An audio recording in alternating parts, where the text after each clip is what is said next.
Smart forever. 101.3 Row FM. What's up? Madness, you know. What?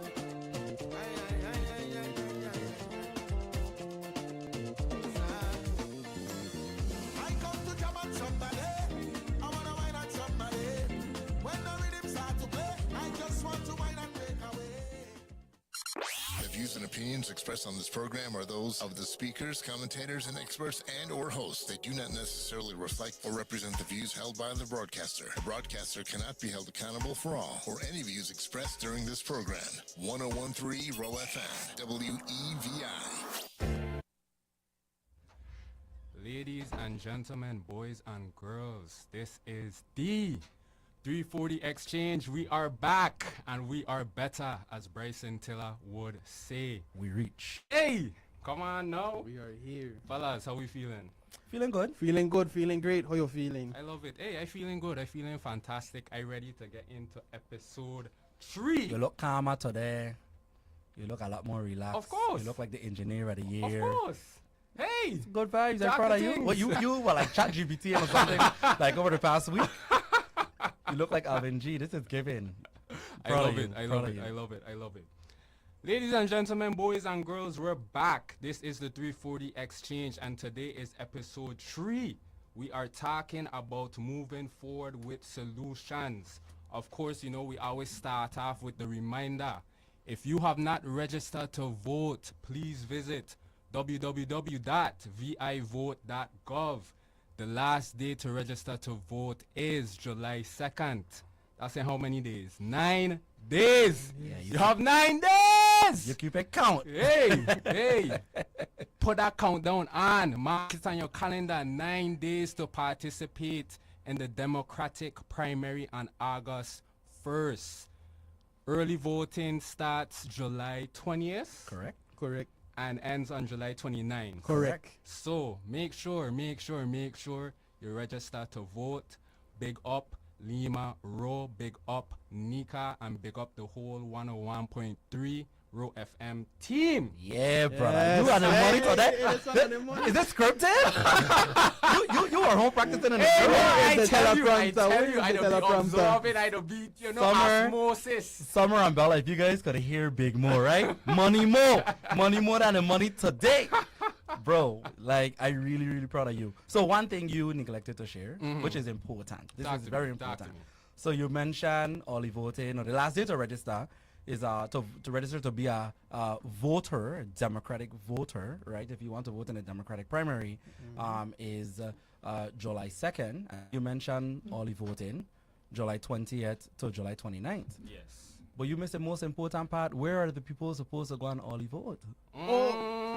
No, come on. We always get on keeping on the P's How and could Q's I? and all. How That's could I? sprinkle a little razzle dazzle a piece missing, bro. How could I?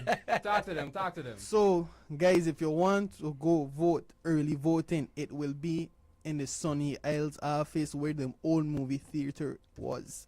And that, let me repeat again, Sunny Isles where the old movie theater was to participate. And also, again, we have to reiterate, your deadline is July 2nd to vote in a primary, August 1st. We ain't talking August 2nd, August 3rd, or August 8th, August 1st. That is a Saturday to vote in the primary. So make sure you don't miss them dates. That's important. You have the 2nd is the deadline. And how can we forget on neglect to mention that election office extended deadline? So the extended time. you sitting too close to me because we like on the same wavelength. I don't hear looking for the press release because they extended the early voting hours. Okay. I just wanted to be sure that I am giving the right information.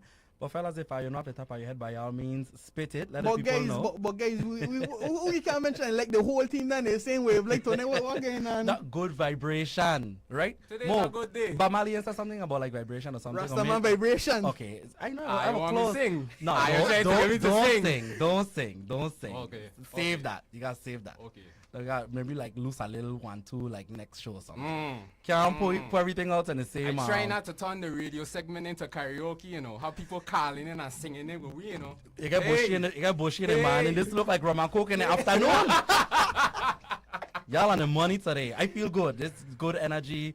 That's how we know, they both racking well. So feeling good. But in all seriousness, so the elections office did extend the early voting hours, and according to a press release that was released yesterday, as a matter of fact, by the elections office, early voting, if I'm not mistaken, is from 8:30.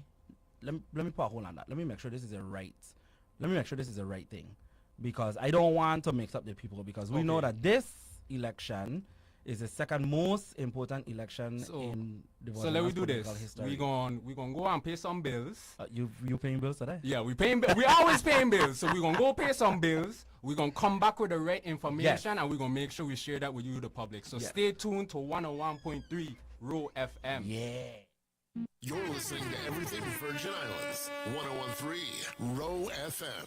WEVI. Oh, are you kidding me? The water's almost gone again. I am covered in soap. I was just about to rinse off. No way. How did the water run out already? Yeah, it's like the water's evaporating faster than we can shower. Please call Julian's Trucking. They can have water delivered fast and in a hurry. Yes, Julian's provides reliable water service right to our homes. Fresh, clean water whenever you need it. Exactly. No more running out mid-shower.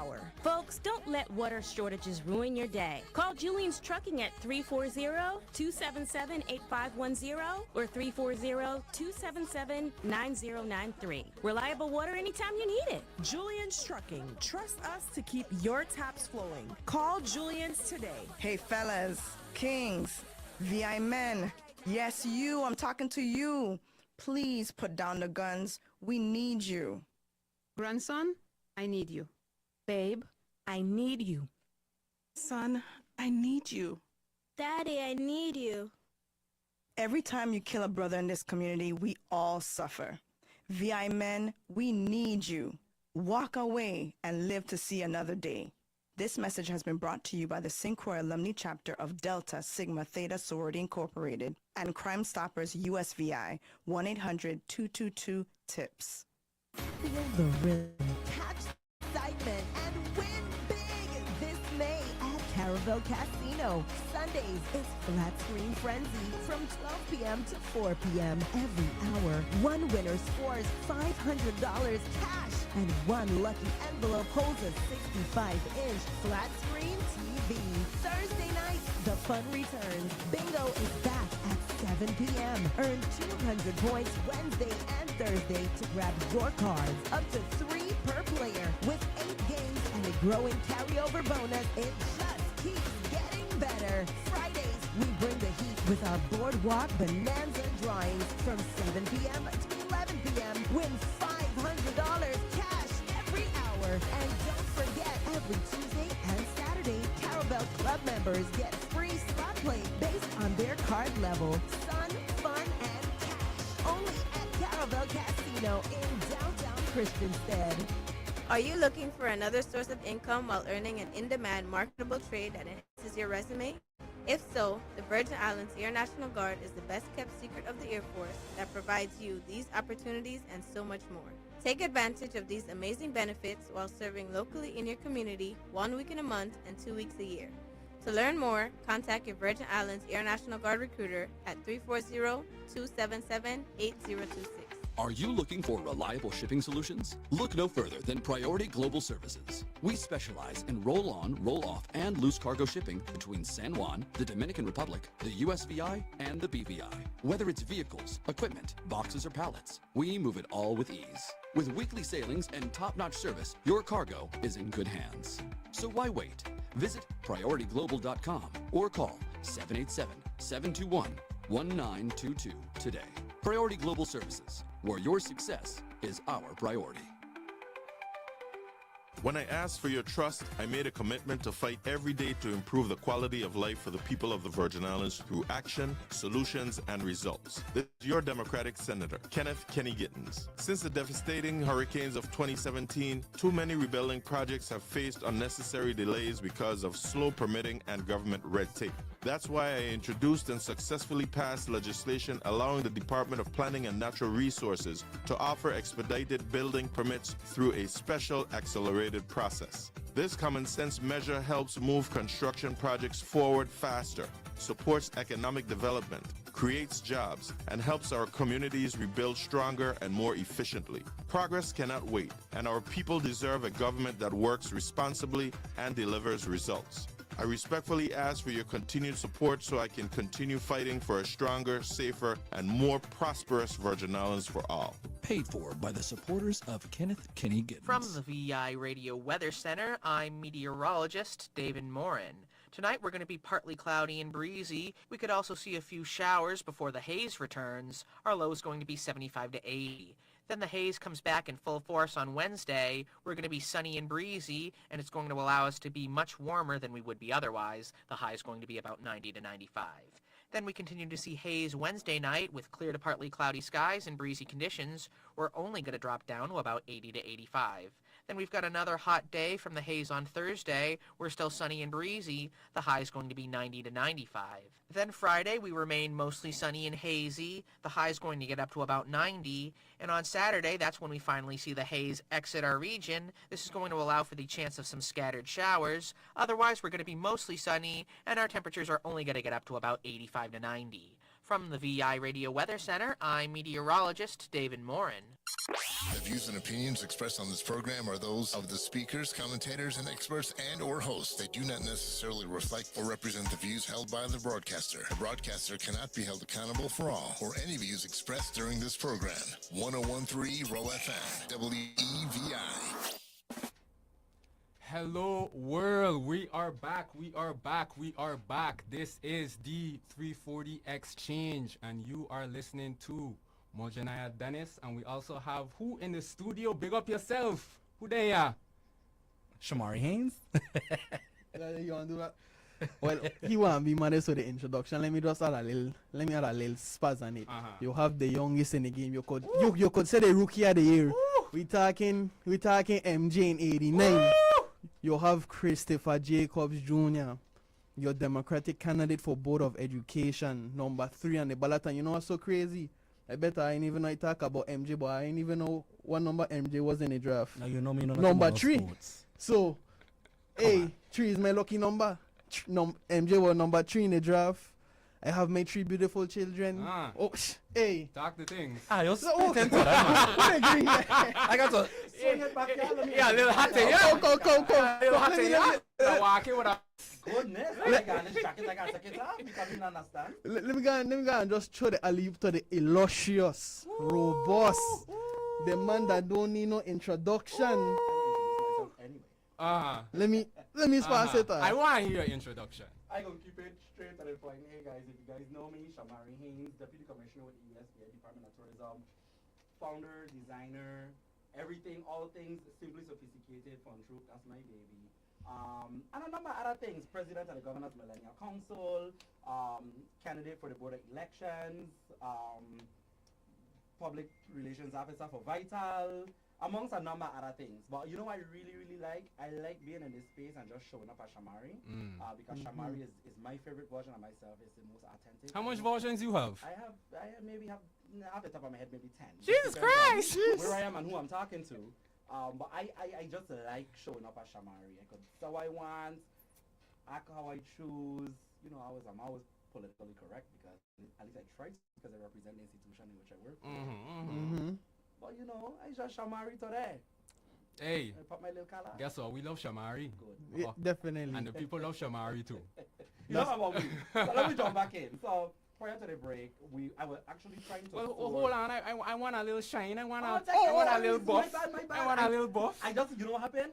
I have started to get a little. It's okay. Let me take on the nervousness. Certainly last but certainly not least, ladies and gentlemen, this is the one and only Mojanaya Mo Dennis, number 1 on the Democratic primary ballot. Of course, licensed civil engineer, president of Virgin Islands Territorial Advancement and Legacy, also known as Vital, entrepreneur, starting a grocery delivery business known as Flow Delivery. Stay tuned for the launch date that is coming soon, and so many other things. But of course, glad to be in the studio today for the 340 exchange with these gentlemen alongside me. Summer, we miss you. We miss you. Come back. You've been gone too long. Come back. I know you're doing good work, but come back home. The kids miss you. Summer might bust the door in a minute. Show up. I hear for it. But let we get back into what we were discussing before we went and pay some bills, right? What we were talking about, gentlemen. So serious business. We were mentioning the dates or the last day to register to vote in the Democratic primary that's happening on August 1st. And then I was trying to source some dates, and I was able to actually obtain more information, more than what I was looking for. So first, shout out to the election systems at the Virgin Islands for the professional, concise communication. Those press releases been dropping. I feel that you guys have been doing a very good job. Folks are able to go straight to your social media page or to your website to gather the information. So if you don't have access to the information, please find it. You can't say you don't know because they've been sending updates almost daily. So again, the last day to register to vote in the Democratic primary, which is happening on August 1st, is July 2nd. The election system of the Virgin Islands have extended the hours in order for voters to get registered, either if inactive to active or if you're a new registrant, right? So on June 27th, the hours have been extended from 9 a.m. to 1 p.m. On July 1st, 8:30 a.m. to 6 p.m. and then on July 2nd from 8:30 to 7 p.m. And these are the days as well as the hours in which you can register to vote. And then the early voting hours. Early voting begins on St. Croix and St. Thomas from July 20th through July 29th from 9 a.m. to 6 p.m. And then if you're down and St. John, my one of my favorites are the Virgins. I get beat up for that, but I really have a lot. No need to. We love our Jonians. Right? So if you're on St. John and you want to early vote, you could do so from July 23rd through July 29th from 9 a.m. to 4 p.m. Now, according to the data that was shared with us today, as of June 20th, 2026, St. Croix have seen 43 new registrants, St. Thomas 42, St. John 6. Okay. In active to active, St. Croix have seen 22, St. Thomas have seen 22, and St. John have seen 2. And again, this information is directly from the election system of the Virgin Islands, and this is as of June 20th. So shout out to all of the people who stepping up to the plate to get registered as well as change their voters registration status from inactive to active. I am hopeful that these numbers reflect a younger demographic, not saying that the more seasoned voters shouldn't, but I'm just hopeful that we have some young people getting registered to vote, but also changing over their inactive status to active. Is important for us to step up to the plate. We've been having this conversation all the time, right? So again, you guys could obtain the information from the elections office of the election system of the Virgin Islands on social media, or you guys can go on vivote.gov. So fellas, it sound to me that we seen a movement. Hey, yes, we seen forward movement. Use a call. Hey, Nika! Action. Listen, the spirit and Nika, yes. Bushy in the morning, rum and coke in the afternoon. I got to coin that but one. Seriously, that's some good numbers. We Right. had that same level of movement last week. The Correct. numbers was around those same numbers. Correct. So on an average, on a weekly basis, we see movement. Yeah. Well, actually, We seen them As a minimum, maybe anywhere between 50 to 60 territorially. hey, above per week. averagely, just about. Hey, So I mean, it's a good movement. So getting registered to vote, right? One, it's only the first. That's the correct, first or, step. or changing your status from inactive to active. That's the Uh-huh. first step. Okay. You gotta tell the people what's the next step. Well- Because none of this stuff that they do now don't really matter if they ain't gonna got to do part two. My people, listen to me clearly and dearly, right? You could register to vote, but you have to go and vote as well. And if you don't go and vote, and you come and complain to me about all of the issues that the territory We don't is wanna hear it. facing, I'm going to cuss you out respectfully. Because hear this, right? You don't go in your kitchen. Well, first of all, you don't go grocery shopping. Then go to your kitchen, right? Prepare the meal. Put in all that love. And then just leave the pots and the plates in the kitchen and walk out. You don't make sure you sit down and eat. Hopefully you do. hey, after putting in all that love and that labor, man must eat. Man must eat.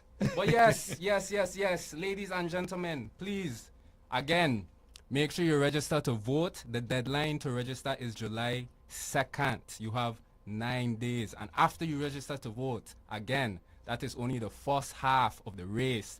You have to go and vote. So stay tuned. We have information coming that gonna assist you with that as well. And if you're unaware, let me just stick in this plug because, you know, we acting like two of you guys ain't here, ain't running for the board of education. You know what? You're right. Come on. You right. Let the You know. people know. You I don't right. tell me I too modest, I too right, humble. you know. Talk the thing. You right. Let the people know how your platform, what the vibe is. I want number to push. It could be quick. You don't gotta go down no long, you know. Start us Ladies off. and gentlemen, like I said, push number 3, Christopher Jacobs Jr., the youngest candidate running in his whole race for any public office. Number 3 on your It's ballot true. for Board of Education. It's true. I cannot do this without your support, so just remember Christopher Jacobs Jr. number 3 on your ballot. Then come the Democratic primary for Board of Education. And once again, but not least, Mo Janaya, Mo Dennis, number 1 on the Democratic primary ballot. I humbly ask for your support. I humbly ask for your vote. Education is very important, and my run in being a candidate for the Board of Education is equally as important as well. I am happy to be one of the young faces within this election season. I'm happy to provide representation for the younger generations, and I hope that with my platform focusing on 3 main things, which is greater alignment between educational stakeholders, strengthening our, well actually, let me repeat that. Greater alignment between educational stakeholders, greater or enhance, I should say, curriculum and student-centered resources, and strengthening our school to workforce pipeline, creating direct opportunities straight out of high school. So with those 3 platform points, I hope that you continue to remain engaged with myself, remain engaged with Christopher, remain engaged Shamari. Unshameless plug, not even shameless plug. Unshameless plug. We will be at the Levels 4 and 4D sit down this Thursday at 6:30 at Levels. So make sure you come out, make sure you support, come and hear about our platform, come and ask us questions regarding our run for the Board of Education. We look forward to having discussions with you. We look forward to shaking hands. We look forward to giving hugs and just sharing the love that we have for this place known as the Virgin Islands. So please come out, come out, come out. So I feel like this is where you're supposed to jump in. You watch me. We ready? We ready? You ready? Are you ready? I always ready. So again, Shamari Haynes, I am a candidate for the Board of Elections. I am the only Democratic candidate in the, well, I'm the only Democratic candidate running. I keep saying I keep using the word vying. You know, I don't know. You ain't vying. No, it does come out. No. But in all seriousness, I'm the only Democratic candidate in this 2026 race for the Board of Elections. So my name won't appear on the ballot for the August 1st election. However, I will be on the ballot for the general election on November 3rd. Currently, I don't have a number. I'll be picking a number August 25th, God spare. So once I know what that number is, I promise you I'll share But by all means, please come out. Please encourage everybody that you know to vote. If you have people within your circle, kids, friends, family members, encourage them to get registered. My friends know that if they don't step up to the plate and register to vote, we can't talk. Check me in the new year. Check me after the election. And I don't stand on that kind of business, and they know it, right? So I don't tell them who to vote for. I encourage them to do their own research, indulge in the various platforms, come up with questions of your own, and challenge all of the candidates, no matter what office they may be seeking. But most importantly, get up and go out and vote. And don't wait until election day. People have a tendency of waiting until election day, and then election day, it'll rain, they're there with a cheering, and it's always all kind of thing to come up. So it's also going to be the first of the month, right? So if you know what I mean, you know what I mean. So avoid that bacchanal body. Correct. So early voting is very convenient. I love the early voting process. I'm not 100% sure if I'll be early voting in this election, but don't use any excuses. Just get up and go. The elections office has been doing a very good job with making the voting process easy. There are going to be 3 different voting stations. Utilize them. You could stay from West and go Canigata and run an errand, stop in by Canigata and vote, right? You could live in Eastern and you want to go to the beach and you wait to the beach, stop by Claudio Marco School and vote. There's no excuses. Please engage in the process. Please, it is your right. And I think that on almost every station, in almost every conversation, everybody have been encouraging folks and asking folks to please go out and vote. Vote like your life depends on it. Just be a part of the process. I don't get very passionate when I begin to have this conversation, and them boys know, you know what'll happen, right? Like I start to talk with my hand, back up my face, shove my shoulder. I don't get mad. I don't get mad when they don't step up to the plate, and then it'll go on the Facebook thing, and then everybody got write a long biblical verse. Get up and hold. And the thing is, if you vote people in office and they're not doing the job, vote them out. That is also your right as a voter as well, right? You know why I don't vote? Because when I see somebody who I vote for dropping the ball, I don't pull them up. And anybody who I pull up, they know. The candidates know how to see them and I don't apply a little pressure. And I'm asking the same, right? So once again, the board of elections, if I drop the ball, pull me up. If Mo and Chris get when Mo and Chris get on the board of education, if they drop the ball, pull them up, because that is also your right, right? Sometimes accountability sounds like an attack, but it shouldn't be. Accountability, transparency, fairness, and integrity is important to the process, but you have to be a part of it. Hey. Wait. I ain't gonna let you slay with that last name. What that last name was? Don't ask me again. Go back and watch it. If voters are serious, if people are serious, all jokes aside, we don't talk about this stuff all the time. If people are very serious about the trajectory of this territory, if people are serious about a better life, right? Better day-to-day, better lived experiences, you're going to get up and you're going to vote. Everybody watching Love Island?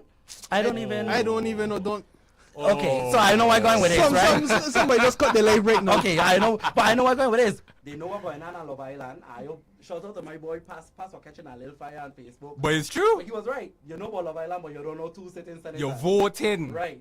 So for Love Island. In all seriousness, guys, please spread the word. Please get up. Please. And you know something? There is a feeling, there's a very proud feeling when you're done vote and you walk out with your chest big. But the only way you'll be able to experience what that feeling is like is if you're going to vote. I promise you. It's, utilizing your civic right? That there's a freedom, but there's a power and an energy behind of it. Go vote. I might can't say it in Spanish. I can Google it and see. Go ahead, give it a try. No, not me. Papi love to be running a car in the morning and me able. So I'm gonna make sure I get it right. And then I'll come back and I'll spit it out. Hey, well, let me transition, right? We're talking about the importance of voting and why it is your duty to go vote. But here we are. People want to vote, but people want to understand why they should vote. And I say that from a sense of, we know the problems that we face within our territory, right? But what's the solutions that we plan to implement to resolve these problems? The great delegate of Congress, Woo. Stacey E. Plaskett, said Uh-huh. that you may not do politics, Uh-huh. but politics to do you. And that should just be, that's just a bottom line. Mm-mm. You might not do politics, right? But politics to do you. Get up, go out. We could talk about the solutions, but the conversation, we could talk about solutions all day. We could talk about solutions right now. But how do we work our way to seeing solutions through? Think about it. Right. You gotta get up. You got information is accessible. I feel like we don't say this almost every show. You know, the information is very accessible. It's easy to source. You just have to be serious about it. You know, you have a candidate that might step up and say, well, hey, you like a fix WAPA.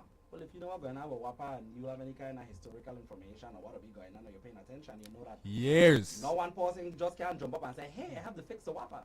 Nope. Right? So, you know, don't, and this is with all due respect to everyone, don't allow any candidate to pull wool over your eye and say, follow me, and you go like a sheep. Do the research and be intentional about having the conversations, but also being a part of the solutions. The same solutions Money Mo talking about. And if you guys don't know, Money Mo is much on higher desk. Sometimes I call him Big Mo. Sometimes I call him Money Mo. It just depends on the persona, but today he done the money. Yay! Let we go. We hitting the lottery. So before we jump into the problems we face as a territory, right, and potential solutions, I want to give the listeners context into what's happening within the election season currently. What are some of the events that are popping up? What are places that we have been to? What are things that we are observing? What are we seeing? What's going on in the community that we can tell people who are not necessarily as engaged or within the process as we are? What have we been seeing lately? I mean, so I guess we could start with ourselves. So this past Friday, Juneteenth, you know, you guys we hosted our own meet and greet at Whispers in Frederickstead. We attended the Party Festival on Father's Day. There was a very good showing of political candidates, community, like it was a really good vibe. Shout out to the team behind the Party Festival as well. Correct.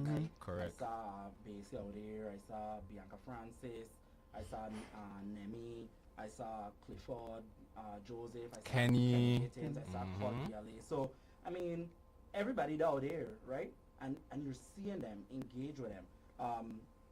DT had the Brotherhood Collective event that took place on Thursday. Yes. That was well Which attended. Vital had the opportunity to collaborate on.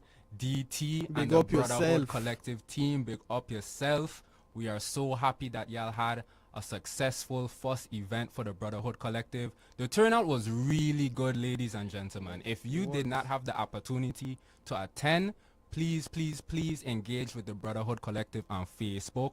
Make sure you are aware of what they have going on, because that event, I mean the panelists themselves, just the people that were a part of the conversation, it was really special. It was really special. And if you guys happen to miss that one event, there's a Brotherhood Roundtable that's coming up. I don't think DT have released the official dates, but be on the lookout for that event. So, I mean, there's a lot of different community events, a lot of opportunity to engage, a lot of nonprofits are doing different things. So, what we're seeing is community, right? Ultimately, we're seeing community, and people are engaging in community. I know Senator Hubert Frederick had an event as well on Thursday. I think That same Thursday. Thursday, right? So They had a lot of events that Thursday, actually. right.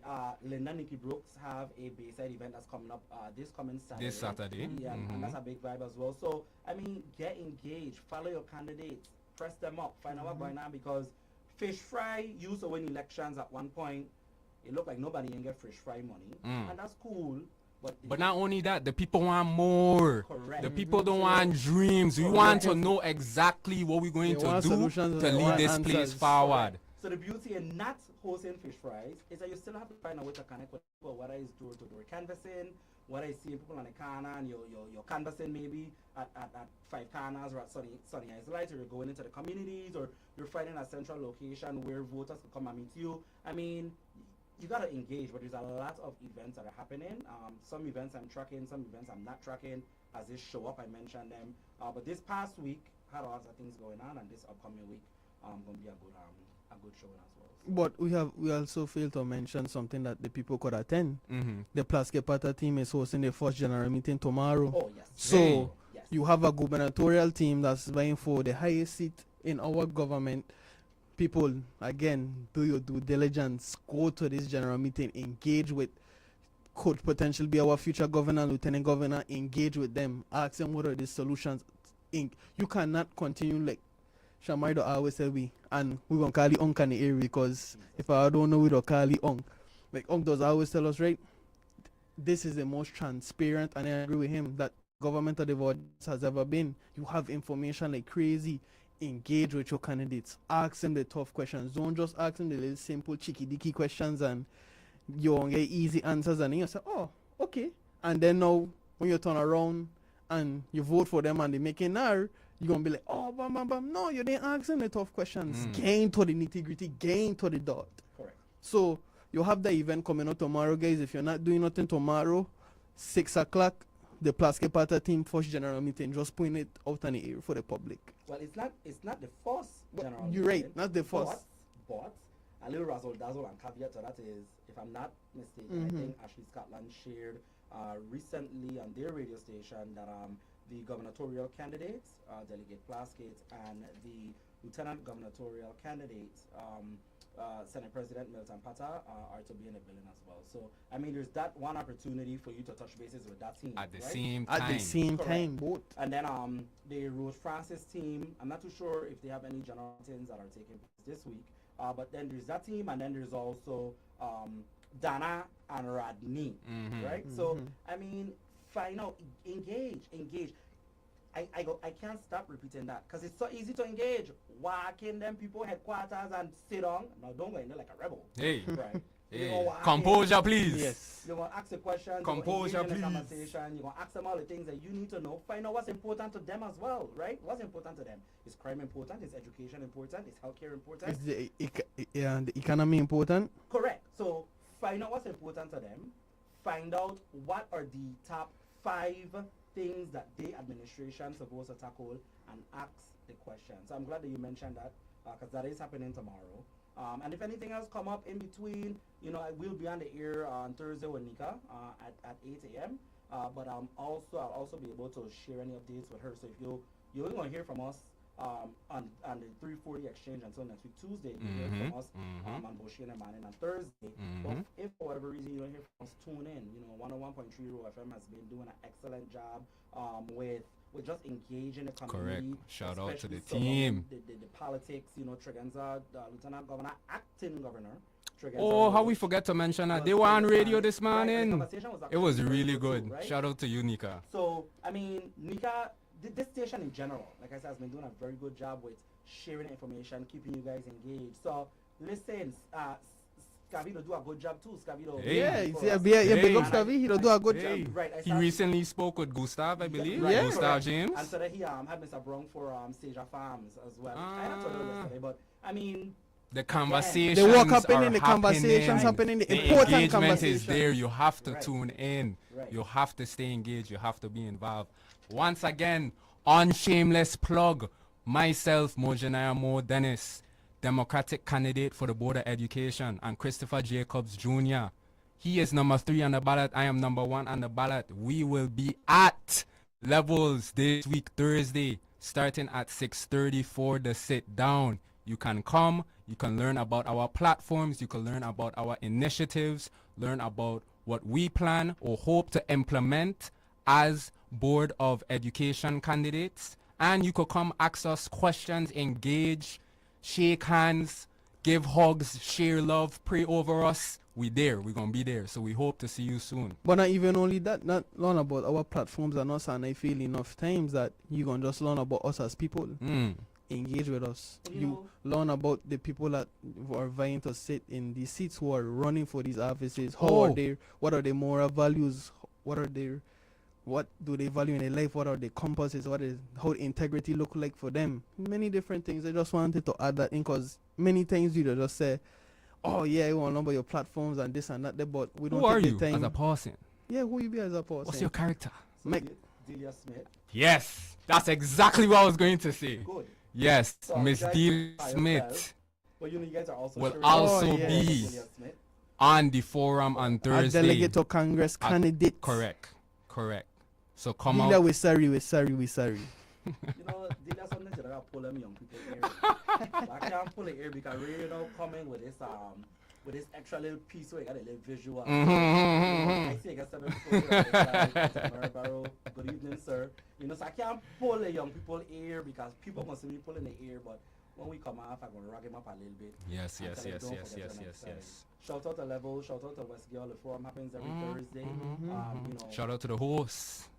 yeah, Big Man Pass. Hey, you know, Ryan has been doing an Mr. Ryan excellent job. Fleegal. So, you know, everybody jumping in everywhere. There's Playing a part. Debate forum that's taking place on Friday, I believe. The Democratic Party also, they'll be hosting their own debates. They'll be hosting a forum as well. So there are a lot of opportunities for you to immerse yourself in the candidates and their platforms. Do not come wrong me giving me any excuses because I know what questions to ask to find out if you're really engaged. And if you're not engaged, then we just can't talk. We'll talk about something else. We'll talk about something else in January 2027. Okay. We just can't talk Okay. about it You hear it there. here. Just I a don't take it personal, you know? oof. Oh, we know. Trust. So just some dates to put on your calendar, right? Shamari mentioned that the Democratic Party of the Virgin Islands has some events coming up. On July 7th, there will be a board and is it senatorial? I believe it's board and senatorial forum that you can attend at the Sencor Educational Complex. More details is coming soon, so we'll be sure to share that with you as soon as we find out. And that same week, July 9th, the Thursday, there will be a gubernatorial and delegate to Congress forum. Correct. That's on Thursday, July 9th at the St. Croix Educational Complex as well on St. Croix. So we'll be sure to share the details, the further details with you as soon as we figure out. So like we mentioned, there's many things going on for you to become engaged, for you to learn about our political climate currently, for you to learn about the candidates that are stepping up and are trying to lead our territory forward. So just continue to tune in, continue to be a part of the conversation. Like we mentioned in episode 2, right? Everybody has a part to play in the affairs of our home, the state of our territory. Running for office may not be your role, may not be your duty, but that's fine. You may be doing some great nonprofit work. You may be doing some great career work. You may be doing some great at-home work, you know, being a great stay-at-home mom, being a great stay-at-home dad, raising our future leaders of the Virgin Islands. Everybody has a part to play. And most importantly, everybody have to be involved in voting. If there's any part that you have to play, you have to vote. That's part of your duty. I see you want to slide in and say something. What on your mind? You want to shake it up a little bit. Oh, shake it up. I think, so let me just shift it a little bit. Okay. Feeling the energy. Tell me. Don't tell me. I know why. Tell them. And Chris, I'm going to come to you with something different too. Why did you choose the Board of Education? So, rapid fire. Spit it. Rapid fire. Spit it. How much time I have? Just Let spit me it. see. Spit it. We got 6 minutes. Okay. I chose to run for the Board of Education, ladies and gentlemen, because I have a deep devotion to advancing the Virgin Islands, right? And if you look at any society, right, especially any great society, any great functioning society, right, education is the foundation that allows that society to succeed. We cannot be a great territory, we cannot be a great nation, we cannot be great, period, without prioritizing education. Because think about it, education is a mini society. Within education, right, you have the infrastructure, which is the school. You have technology within education. You have healthcare, ensuring that the mental health of the students and the physical health of the students are good. You have nutrition and agriculture because we humans, we have to eat. We have to make sure that we gain our nutrition. You have so many things that come together in education that set the foundation.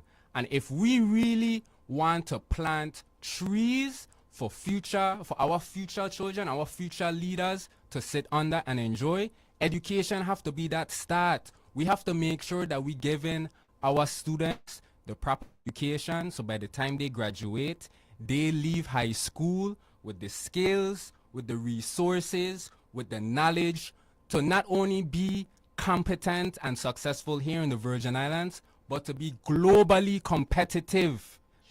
Globally competitive. They should be able to go anywhere in the world and beat up people, not physically, but with their mind, with the resources, with the skill, with the knowledge that they have. Hey, that fire coming out! Yes, but seriously. I am so Yes. I want Aya to understand how passionate I am about this, because look at the leaders that the Virgin Islands have produced. The Tim Duncans, the Alexander Hamiltons, so many people that the Virgin Islands have produced. And they have so many people that doing great work abroad that I may not know and you may not know. But Delegate to Congress Plaskett also said we have Virgin Islanders that are running Fortune 10 companies, not even Fortune 100, you know. Fortune 10, Fortune 5. How you say fortune in Spanish? Fortune 10 companies. So we have people that are doing great work, and we have people that want to return home. But in order to do that, we have to invest in our greatest resource. Our greatest resource is not our beaches. Our greatest resource, well, we don't have no diamonds and we don't have no oil unless somebody have an oil field that they hide in. And if you do, email me. I can't talk on the live. I can't talk on the radio. Email me though. But our greatest resource is our people. And we have to lean into that, and we have to invest in our people through education. So that's why I decided to run. God, I eat up all your time. I'm sorry. Don't worry. Chris, once elected to the Board of Education, right, what's one thing that would be of your highest priority? Not necessarily to change, right? I'm talking change. What's your highest priority? And maybe your highest priority might be to change it, whatever that thing is. But what's your highest priority? Give a quick intro. We get 1 minute, and then you can finish off after we pay some more bills. But start us off. So the highest thing for me, my highest priority will be modernizing our not our curriculum, but core curriculum and our student evaluation.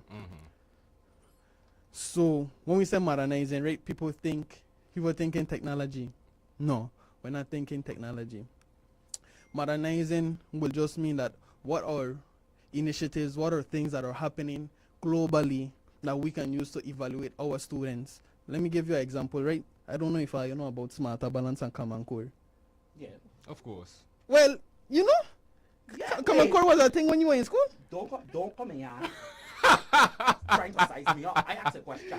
No, I just saying because I know Common Core was something when we were in school. Yes. Smarter Balance. Yes. So wait. How long ago you think I did? 2010. Don't come here. Hey, anyways, right? You were doing good. I know, offended. Keep going. Anyways, right? So when we done modernize, students weren't taking. I could tell you, for son, I just graduated just the other day. Students weren't taking Smarter Balance seriously, and we need those systems to understand and evaluate where our students are. So we need to find a way. All of us, our duty, Board of Education, Department of Education, the legislature, and the executive branch. How are we going to change the system to properly evaluate where our students are and how are they retaining the information and how is it being applied into the real world? And next thing is student. We about to pay some bills, but we're going to be right back on with you guys. Boatload of cruisers from Gallows Bay. They'll punch you for you. At 8 a.m. and leaving St. John at 5. Round trip is $150 for adults, $120 for children. So whether you want to participate or view, you in a costume or a political shirt troop, you what to do. Go to www.nativesunprairie.co. That's C-O-CO. If you want to go to feel the love of the St. John celebration. Or call 774-8685.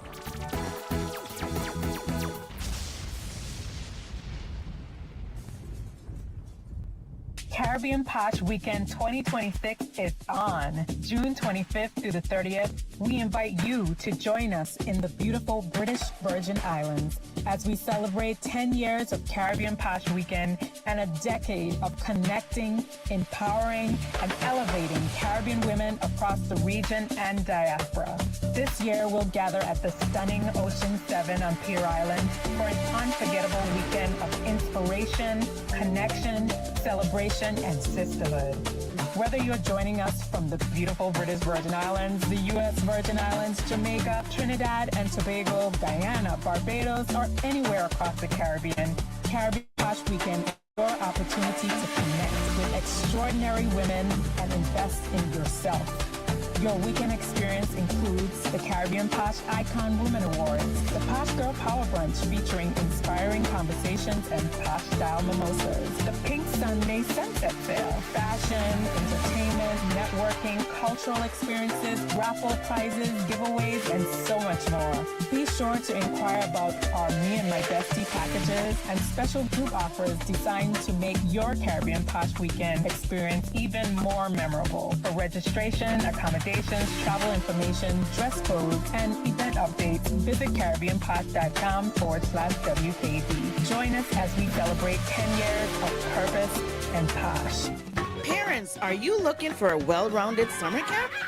Interchanges, where the fun never stops and the adventure never ends, presents 2026 Summer Camp.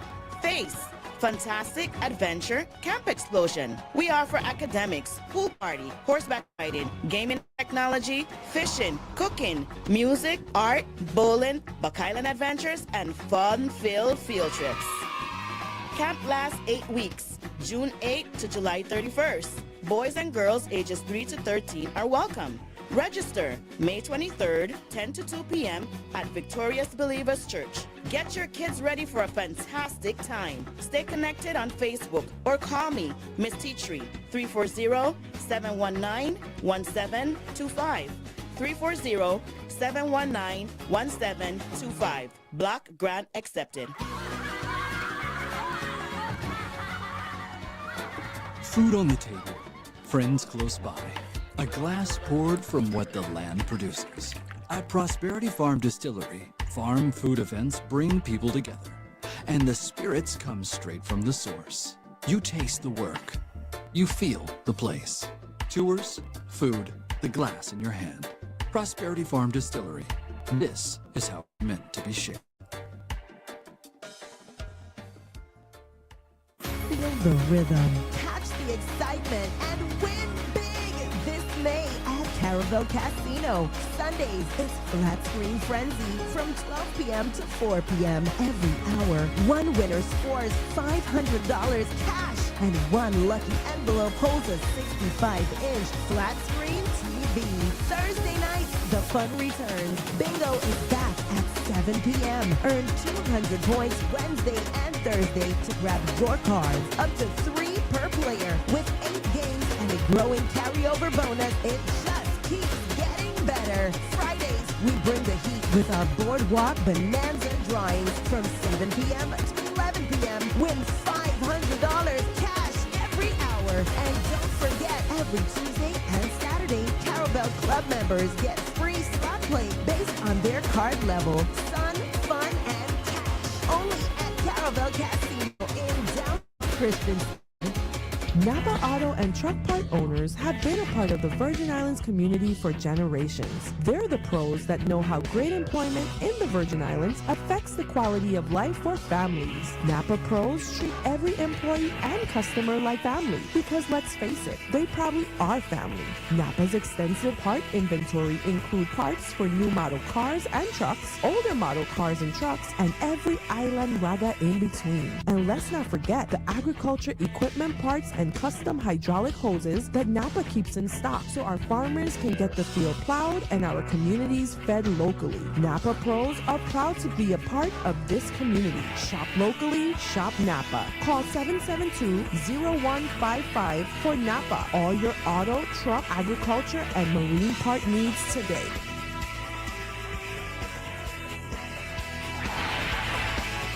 The new 1013 Row FM, WEVI, Frederickstead, Christiansted, Sweet, sweet, tender, St. Croix. Number 68. There's a little bit of Puerto Rico right here on St. Croix.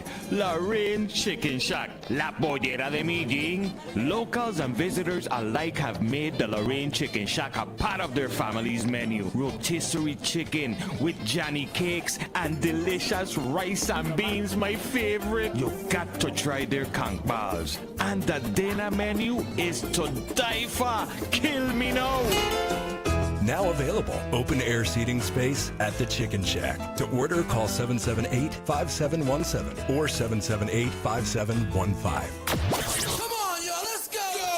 1013 Row FM, WEVI. The views and opinions expressed on this program are those of the speakers, commentators, and experts and or hosts. They do not necessarily reflect or represent the views held by the broadcaster. The broadcaster cannot be held accountable for all or any views expressed during this program. 1013 Row FM, WEVI. Ladies and gentlemen, we are back. This is the 340 Exchange. You are listening to Mojanaya Mo Dennis, number 1 on the Democratic primary ballot for the Board of Education. We also have in the house Christopher Jacobs Jr., number 3 on your ballot for the Board of Education in the upcoming Democratic primary. And Shamari Haynes, Board of Elections candidate. I'm not in the primary election. I'm the only Democratic candidate for the Board of Elections. So you'll see me on the ballot in November for the November 3rd election. All right. So we asked Christopher a very important question before we run off and pay some bills. Christopher, if you could recap that question and provide us with your answer. So the question that was asked to me is, once elected to the board, what is one thing that is of my highest priority? So, and I was saying that modernizing our curriculum and our student evaluation. So I was diving into Smarter Balance, the testing and how students never took it serious from my point of view being a recent graduate. So we need to find out what is a system that we can use to properly evaluate where our students are, where they need to be, and where they're headed. Smarter Balance isn't a system that they took serious, because I'm telling you straight up, all they used to do is go in there, you click, submit, you're done. And we're using that data and saying, hey, this is where the student is, when in reality is, that's not really where that student is. That's just, they never took the test serious. And we graduated them at a 99 or 98% graduation. 97% exactly. graduation rate. And then the reading and a 7th grade, 3rd grade, the proficiency within the 30s. And again, and look, here how this can tie back into my second point, student evaluation. How are we evaluating our students? Correct. Are we properly evaluating them and where they need to be, and are we providing them with those resources to get them where they need to be, or are we just evaluating them and we're leaving them there? So these are the questions that we have to ask. And being a young candidate running, I'm not coming in asking anybody to march orders, but I'm coming in giving fresh perspective to the existing foundation. And that's what we need in our current government structure to push our territory forward. But enough about me. Let me alley-oop it to our beloved brother, the illustrious, robust Shamari Haynes. I have a question for you. So recently, if you've been keeping up with the news, we've seen with the Board of Elections, we've seen a whole rugodu. We've seen board members leaving, breaking quorum, they ain't staying for the quorum. So the people may feel they're not getting the necessary data and the necessary output that they need to understand what the functions of the Board of Election does. So in your role, once elected, when you're elected as a board member, what are you going to do to break out of that and bring that structure to the board? Because I think it's a lack of respect for the institution and the foundation. So how are you going to bring respect for the institution along dealing with what is it? Is 14 members of the Board of Election, correct me if I'm wrong. So plus yourself dealing with 13 other different personalities. So I think ultimately it starts with how we communicate amongst one another, right? A lot of times we hold and ask the youth to act and operate at a particular standard. But if they're not seeing that, and if we're not practicing what we preach, then all hell gonna break loose, right? I think if we, because right now, one of the challenges with the Board of Education is that the Board of Education and the Elections Office going back and forth. So we need to first, one, identify the law. The law should not be left up to interpretation, because you are faced with situations in which now you have two entities going back and forth. You have to communicate in a professional manner. If there is respect for the institution, and that's my priority, if there's respect for the institution, then we'll act accordingly. Once the communication is better, right? Once we're able to communicate better amongst ourselves, right? Then I believe that the board will be a lot more progressive. Voters are going to have more of a trust in the process, and there should be more transparency when you behave like adults. And it's not disrespect to any sitting board member. I think that the Board of Elections right now is doing exceptional work. I think that although there may be some internal issues, ultimately folks' priorities may differ. But in what direction is the board heading as a collective? That also needs to be identified.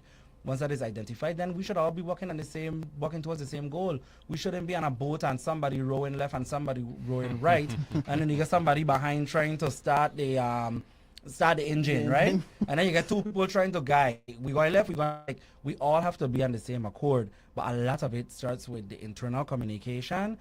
There needs to, I do believe too, Carolyn Fox had mentioned, the election supervisor, she had mentioned that she believed that a few hearings ago that there should be election reform. You know, is that the thought process of the board? Is that something that the board is currently considering? So we need to just figure out what are the goals of the board, right? In what direction are we heading? How are we going to communicate professionally amongst ourselves, and then ensure that that professional communication is shared with the broader electorate who is dependent on the board to provide fair elections that are integrity filled, right? Communication that is professional. All of those things matter. You have to position yourself in a place where people trust the process, and all of the bickering and fighting is placed on a back burner.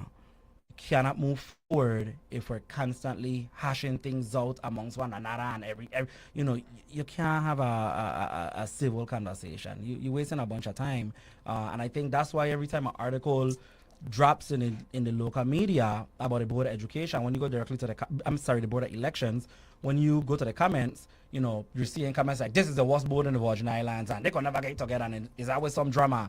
But when you read through the article, right, and you see the perspective of various board members, and the stance of the board, and the stance of the election supervisor, you realize, okay, maybe this is a problem that could be fixed, right? Maybe this is a conversation worth having, but we have to all be on the same accord. So alignment. Correct.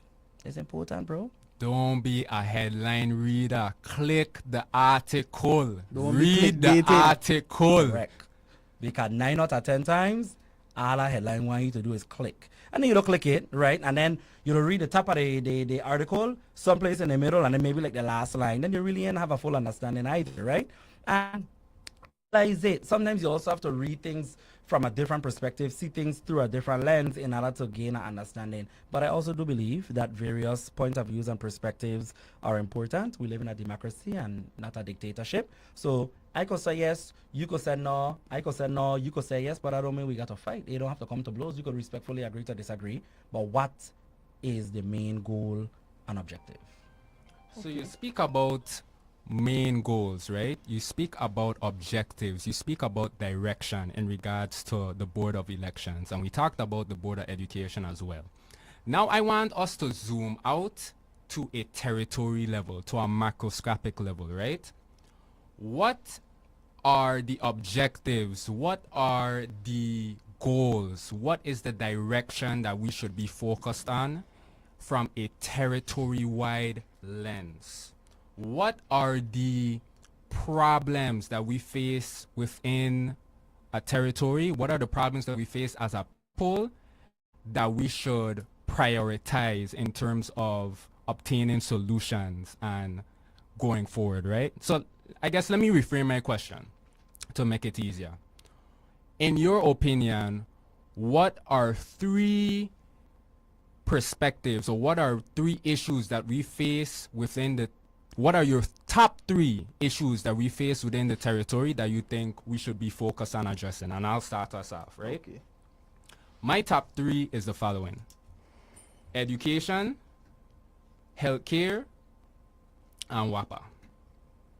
I'll speak a little to education, right? Board of Education, if you may not know, I'm running for the Board of Education within the, as a Democrat, so I'm number one in the Democratic primary ballot, right? And I speak about the importance of education and how any functioning society, and great functioning societies at that, cannot be successful without prioritizing education, right? We have to invest in our people, because our people is our greatest resource. And because we are an island, right, we do a lot of imports. We import our food, we import our fuel, we import so many things, and we don't have as much exports.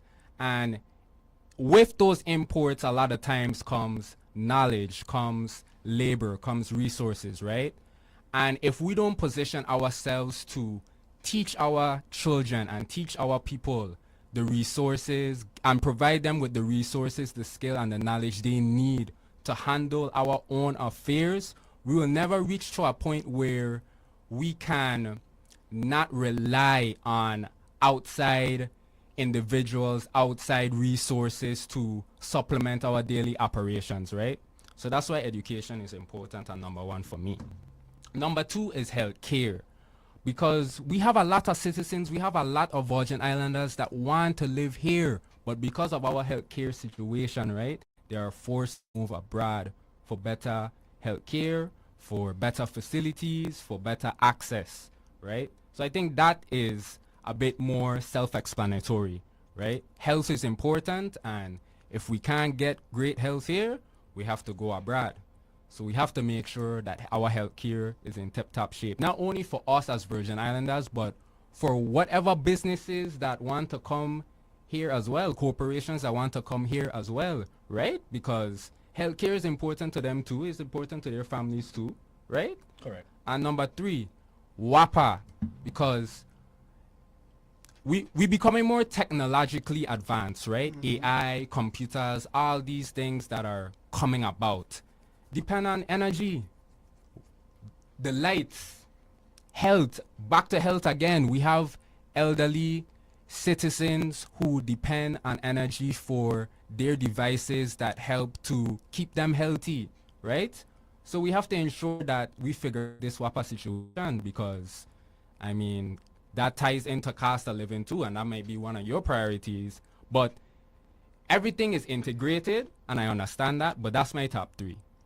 So I'll shift it after Ayo. So my top three is housing, workforce shortages, and education. Okay. So let's start with Tell me housing. why. You have all of this recovery work. You're asking Virgin Islanders to come back home and give back to the same territory that raised them, but where are they going to stay? Some of them have families. How are you implementing and you giving hope to these Virgin Islanders that they have a piece of their own home that they could stay in and they could be comfortable in? We have rent is crazy. Some people paying $1,800 for a 2-bedroom, and their salary, they can't afford that. And let's talk about workforce shortages. They put out a statement, ODR put out a statement that it needs 5,500 skilled workforce workers to do all of this recovery work that we are receiving to rebuild our territory. So now let's go tie it back into education as well. And this is a second point of mine in my platform, creating career trade readiness programs. And this could even tie it back to a point that Mo has in his platform of strengthening the workforce pipeline. You see how the two intertwine, two different goals, but they want to accomplish the same thing. We have to work in tandem with each other. So in the workforce shortages, imagine if we had career trade readiness programs for our students. In creating those programs, we have the private companies incentivizing them that, hey, if you intern here, let's say we pay them a small stipend of like $14 an hour. They come after school, or they do OJT and the job training if nobody knows, and we incentivize them and say, hey, if you work and you do these hours, you're gonna make this little money. That pushes them, it opens their mind to the endless possibilities that they can do and they can do. Mm-hmm. And now to tie back into education, you can't do those things without the basics. English, math, that's the two most basics, and English and math is the basics because you know what, it ties into every other thing. It ties into science, it ties into history. If you can't understand English, you can't write. If you can't understand math, you can't calculate nothing when you're doing these jobs. So this is why education is important. Education is the web that everything ties into. Nelson Mandela said that quote, right? What? Let me say it. let me go and say it for the people. How about the references? Let me go and put it up for the people, right? We deep in the bibliography. Education is the most powerful weapon which you can use to change the world. Let me say that again for the people, right? Education is the most powerful weapon which you can use to change the world. People, your mind is your greatest weapon. Not a gun, not a fist, not your knife, not a knife. Your mind, how you use your mind. You have to continue to. Your mind is like essentially like a plant. If you ain't watering a plant, you ain't nurturing a plant. Oh gosh, man, somebody bring the funny turn on the man. Oh man, no. Me. If you're not nurturing a plant, you ain't taking care, you ain't providing the proper nutrients it needs. How you expect that plant to grow? How you expect to grow? And how we expect our children to grow? Everything ties in. Listen, right? I always tell people, you know, we's like think about us like a clock. And let me tell you why I use the clock analogy, right?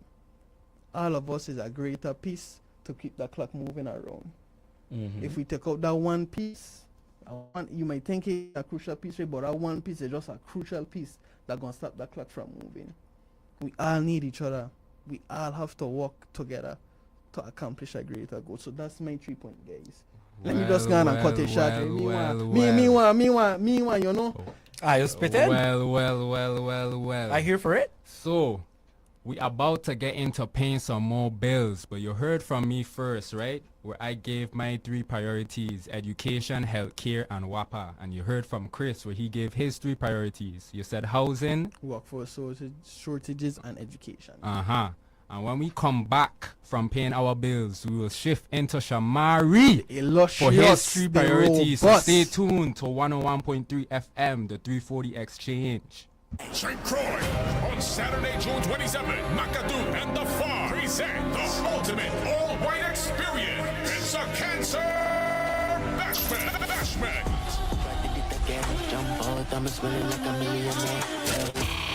Live in the Farm, we're bringing out a heavy hitter. It's DJ Genius and Mr. Energy, DJ Chubby, Party Jesus, Star General, DJ Terrorist, DJ Agnello, and the St. Croix Party Rocker, DJ Khan, and Selecta Crew. It's the hottest dancehall, hip-hop, and soca all night long. So fella, get ready to step out fresh and clean. And lady, come out in your sexiest white outfit. Doors open at 8:30 sharp. Advance tickets are only $25, $40 at the door. Tickets available right now at the Farm, and that's strictly the best clothing. It's an all-white experience. The Cancer Bash, Saturday, June 27th at the Farm. Don't you miss it. The USVI has 3 reasons to fet, and Native Sun Ferry is eliminating your best excuse to miss Love City's parade in all its glamour and glitz with a special trip. July 4th, Native Sun Ferry is taking a boatload of cruisers from Gallows Bay at 8 a.m. and leaving St. John at 5. Round trip is $150 adults, 1 to children. So whether you want to participate or view, you in a costume or a political t-shirt troupe, you know what to do. Go to www.nativesunferry.co.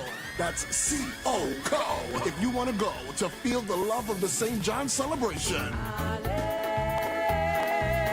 Or call 774-8685.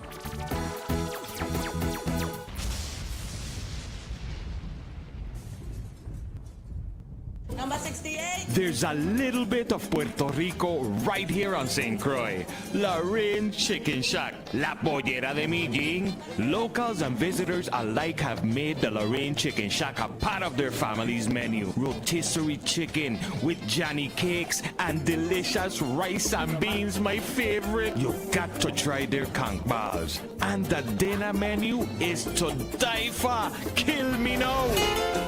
Now available. Open air seating space at the Chicken Shack. To order, call 778-5717 or 778-5715. What you saying? I saved me, boy. You ain't hear about that shooting the other day with partner that been in our class? Yeah, I can't believe it. I just see this man the other day. Man, we really have to leave the guns them alone, man. Ain't worth it at all. You're right, dog. We have families, children. Are we really just suffering for no reason? You know our classmate leave a youth behind? Yeah. I done talk to my younger brother them and tell them to stay out of trouble and just talk to somebody if they need help. Yeah, I gonna do the same thing too. Be easy, my boy. Yes, sir. Hey, kings, fellas, my VI men, we need you to stop the bleeding. We need you to be an example and lead our community into the future. We don't want to bury another brother. This message has been brought to you by the St. Croix Alumni Chapter of Delta Sigma Theta Sorority Incorporated and Crime Stoppers USVI 1-800-222-TIPS.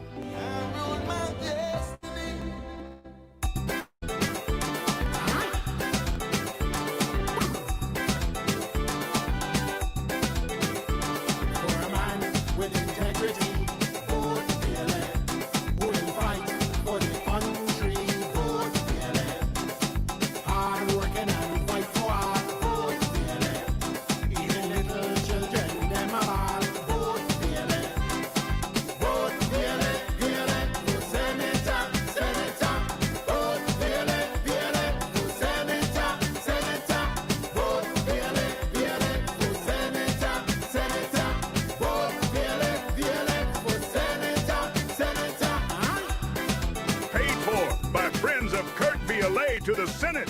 Number 5 on the ballot. Public safety has always been my top priority, and that includes keeping our roads and neighborhoods safe. As a former career law enforcement officer, I know firsthand the dangers caused by reckless driving and illegal, uninsured, and unregistered vehicles on our roadways. That's why I introduced and passed legislation to strengthen traffic penalties and hold dangerous drivers accountable. For more than 13 years, traffic fines had not been updated and were no longer serving as an effective deterrent.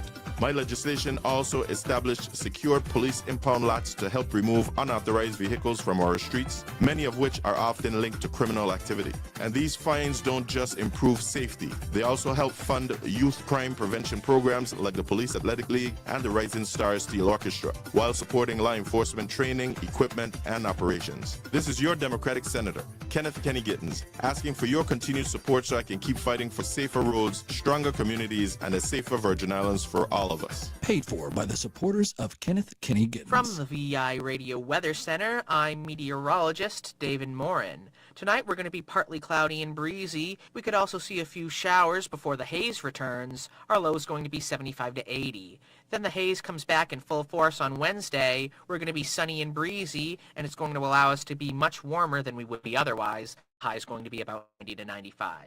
Then we continue to see haze Wednesday night with clear to partly cloudy skies and breezy conditions. We're only going to drop down to about 80 to 85. Then we've got another hot day from the haze on Thursday. We're still sunny and breezy. The high is going to be 90 to 95. Then Friday, we remain mostly sunny and hazy. The high is going to get up to about 90. And on Saturday, that's when we finally see the haze exit our region. This is going to allow for the chance of some scattered showers. Otherwise, we're going to be mostly sunny, and our temperatures are only going to get up to about 85 to 90. From the VI Radio Weather Center, I'm meteorologist David Morin. The views and opinions expressed on this program are those of the speakers, commentators, and experts and or hosts. They do not necessarily reflect or represent the views held by the broadcaster. The broadcaster cannot be held accountable for all or any views expressed during this program. 101.3 Roll FM, WEVI. We are back. Ladies and gentlemen, this is the 340 Exchange. Again, I am Janaya Dennis. In the studio, we have Christopher Jacobs Jr. and the one and only Shamari I. Haynes. So before we came off to pay some bills, right, I asked the fellas in the studio a question. And my question was the following.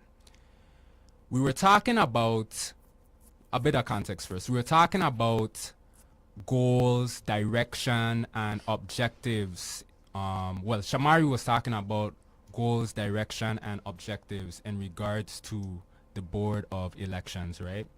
And I asked the fellas this question. Let's zoom out at a microscopic level and look at our home territory wide. What are the top 3 issues, in their opinion, that we should focus on crafting solutions and implementing immediately? So I started us off, and my top 3 was the following.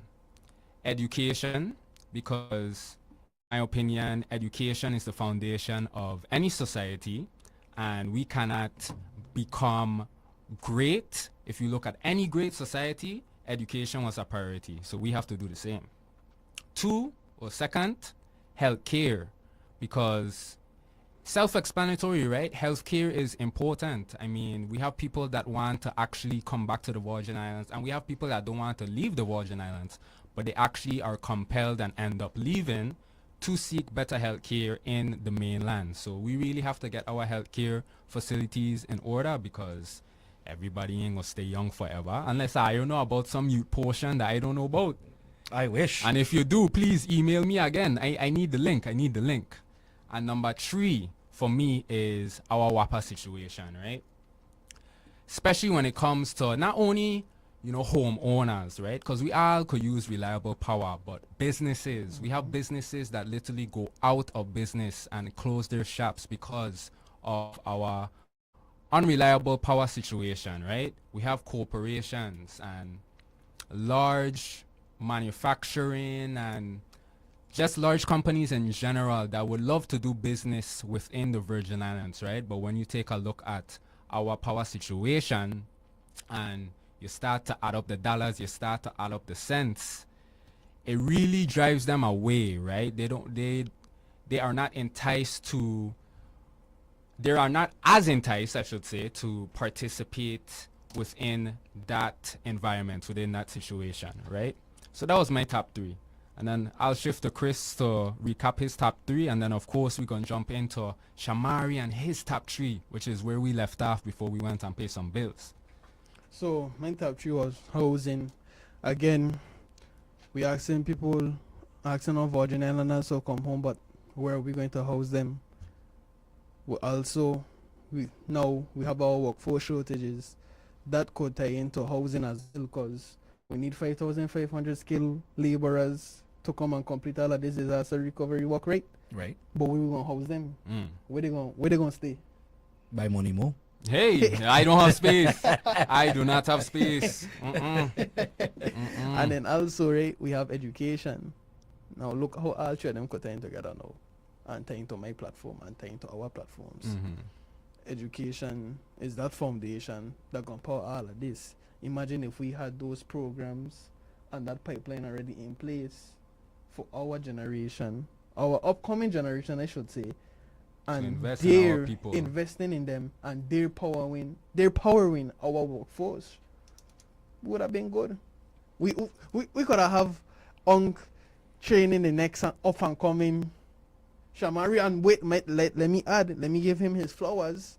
I saw that the Department of Tourism had an intern. We have interns all the time. All the time. I just want to put that Let- out. let me- let me- I just want to put that out there. You gotta correct that. Except the intern. No, we don't fail. We're always accepting interns. We have a greeters program. You know, when I put my tourism hat, it's up the road. So, though the work that they're doing, this is pouring into the next generation. This is educating them. You see how everything will just come together, and you see how, and like I said before, we broke off in the air to pay our bills.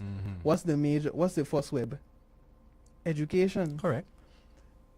Slash exposure. Slash exposure. Like I Correct. said when we was on Bushin and Money with our girl, big up Nika. Exposure, education, everything ties in together. And how are we ensuring that we're exposing and we're educating our children for the opportunities that's out there for, like you said, we want global competitivity. Yes. We want them to punch out and listen, we want them to be able, right? When you go out, you get your chest big up and you say, yeah, I come from the Virgin Islands. This is what I doing. I created this system that gonna last forever. We want to be able to say we created the next Jeff Bezos, the next Elon Musk. We want to be able to say we brought out the next governor. Correct. We small geographically, but But we we don't want need to to- be small mentally. No. We don't need to be small educationally. I don't think we are. No. I don't think that we do a good job bigging up the people That both doing the within work. the territory and outside of the That territory. doing the work. That doing the work. There are Virgin Islanders in almost every single corner of this wrong You know world. what? That's a good point. Right. That's a good point. Some we know, some we don't know. Wait. Some they healthcare, some they education, some running refineries, some running hospitals. They're everywhere. But who are they? And what do they look like? What's their story? And how can we use their story and the work that they're doing and their walk of life to inspire who coming behind of us? And then That's what? And watch. Before we go into ungreat, let's go just tell it again. Some of them come walking the same like prime example. The delegate. I remember I hear the delegate say, right, when she had 3 small kids and she attending last school, all counting her out and all of that. That's inspiring. That's inspiring for somebody like me who have 3 children of my own and young. Yeah, you also have the Commissioner of Tourism. Shout out to Jennifer Marangas King. She come from Hill Street. And you have yourself who come Safarali. Building 9 apartment 110 proudly. As a Westmando, right? So, I mean, again, so sharing a story, sharing a perspective is important because it represents somebody, right? Yes. Now, you guys talk about education, you guys talk about healthcare, WAPA, workforce shortages, all of that stuff matter. But what's also important, my 3 points would include economic development, crime and enforcement or execution of current laws on the books, right? So In that order? in no particular order. Oh, And okay. if I'm supposed to put them in an order, in a particular order, it would be crime first, economic development, and the execution of the law. Wow. So crime ultimately affects everything. Crime affects local business. Crime affects economic development. Crime affects tourism, right? And when we have incidents that happen on island, may it be big or small, and the consortium, shout out to Honest, that's my partner, but when the consortium put a headline for clickbait, what happens is the wall of seat. And you have tourists who may want to come to the Virgin Islands, but when you Google the Virgin Islands, or you just Google crime, because when I travel, I Google crime in a particular place, where you think tourists or visitors or even people who want to relocate to the Virgin Islands, what do you think they're seeing first? All of that negativity, right? So we have to get a handle on crime. We had a individual who lost her life yesterday in the cemetery. We had a 15-year-old that was unfortunately shot about a week or 2 weeks ago. You know, we've had, and I might be wrong, but I think I'm right. I want to believe we had 10 homicides within the past few months. And- or months or no, something like that. month, you were Okay. in a We have an past in a uptick week. again. Correct. So Uptick again. what does that say? And seasonality respective to tourism gone through the door. So people traveling all the time, every time. So it's not like you have a tourist season. So if tourists coming all the time and people looking to move to the territory, coming to the Virgin Islands, and they're seeing crime and we're not doing anything about it, how does that read, right? So we have to be aggressive. I think that I don't think that we're doing a good job with being aggressive. I don't think that we're aggressive enough when it comes to tackling crime. Now, I do know that the Virgin Islands Police Department, they're utilizing technology, they're cracking cases, they have leads, but they also need the support of the community. And if the community have the answers and they're not supporting the law enforcement officials, then it makes catching a bad guy harder, right? But crime is important. Economic development would be my second point. So we're talking about, right now, currently in the news, there's this P3 conversation that's happening with the airlines. Then locally, when you talk to locals, they're talking about, well, we need more hotels, well, we need more airlift. So it's kind of like, which one come first, the chicken before the egg? Economic development leads to job opportunities, strengthen pipeline, inspiring the youth, exposure again, education again. Economic development is very important, and we need the revenue generators. Right now, the refinery is rumored to come back online, right? But let we say, for instance, God forbid, tourism going on right now. What do we have to lean on, right? Club Med just purchased the property over at Carambola, right? And you have 115 people that were laid off who worked for Carambola. Where are those 115 people right now? Are they employed? Was that a second job? Was that their main source of income? And where do they go, right, to seek employment? Now, Department of Labor, through the Office of the Governor and the Legislature, appropriated some money to ensure that students who sign up for the summer programs are paid, but that's for a period of time. But if we're talking about taking care of a family and securing some sort of stable work, right? Stable 8 to 5 income. Where you don't have to find a job? Like, the job market right now is so competitive. So economic development is important if we're talking about dealing with the long-term problems or challenges that a day-to-day man in the trenches may be faced with, right? And then lastly, for me, the third point will be the execution of the laws. So, there's a number of laws that are on the books. There's a number of things that go across the governor desk to be signed into law. But you have agencies that cannot fully enforce the law because they may be strapped for manpower or resources. And then there's laws that could be enforced that we're simply just not enforcing, right? So, I think that's important. You got senators passing laws every day. Well, great. Yeah, but we have laws on the books that need to be revisited, but then we also have laws that need to be executed through the executive branch. So I think that while we're doing very good work as a government, I think that there's some more things that we could just lacking a little bit more on. So it sounds like we don't have a policy problem. We have an implementation problem. Partially. As big as the Virgin Islands government is small. The private sector is bigger than the government. You have agencies that are operating with 20 employees. I know personally one agency that have 4 employees, and they're doing territorial work, right? So, again, when you take into, you have people in departments. You may have one individual in a department that might be doing the work for 4 people. How effective can that one person be, right? But again, it goes back to the workforce pipeline. We're not doing a good job as a territory of preparing kids. If you look at numbers, nationally, you have less people going to college. The cost of college going up. People going to trade schools. How are we? Or why are we not fully investing in career and technical education? We need welders. We need laborers. Right now, my mother looking for somebody to do some work at her house, and she's arguing. She's like, well, back in the day, you could find a workman everywhere. Now it's hard to find a workman. I saw a post today on Facebook. A guy put a post on Facebook today, and he asked, why is it so hard to get people to work $20 an hour? And somebody commented, begging them to work. The first comment was $20 an hour is not a livable salary, right? Or payment. But again, people want workers. But how are we taking the next set of young people are coming up, the next generation, and even those individuals, those able bodies that want to work, that they're home? Because it get people who done the system because they don't have a choice to be in the system, but have people who really want to work, but there's challenges in securing work. So, how are we making that a priority? But again, goes back to the execution of laws. That's my 3 points: economic development, crime, and the enforcement or execution of the law. But again, I am pro-government. A lot of people are anti-government. I believe in public service. I believe that I have people who get up every day and genuinely go to work and genuinely love their jobs. I think that the government is doing a decent job. I don't think that the government all the time, most times,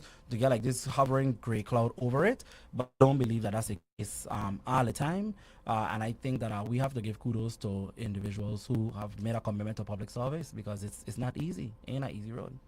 So, the gears turning. I don't know if you could see it in my face, but the gears turning, right?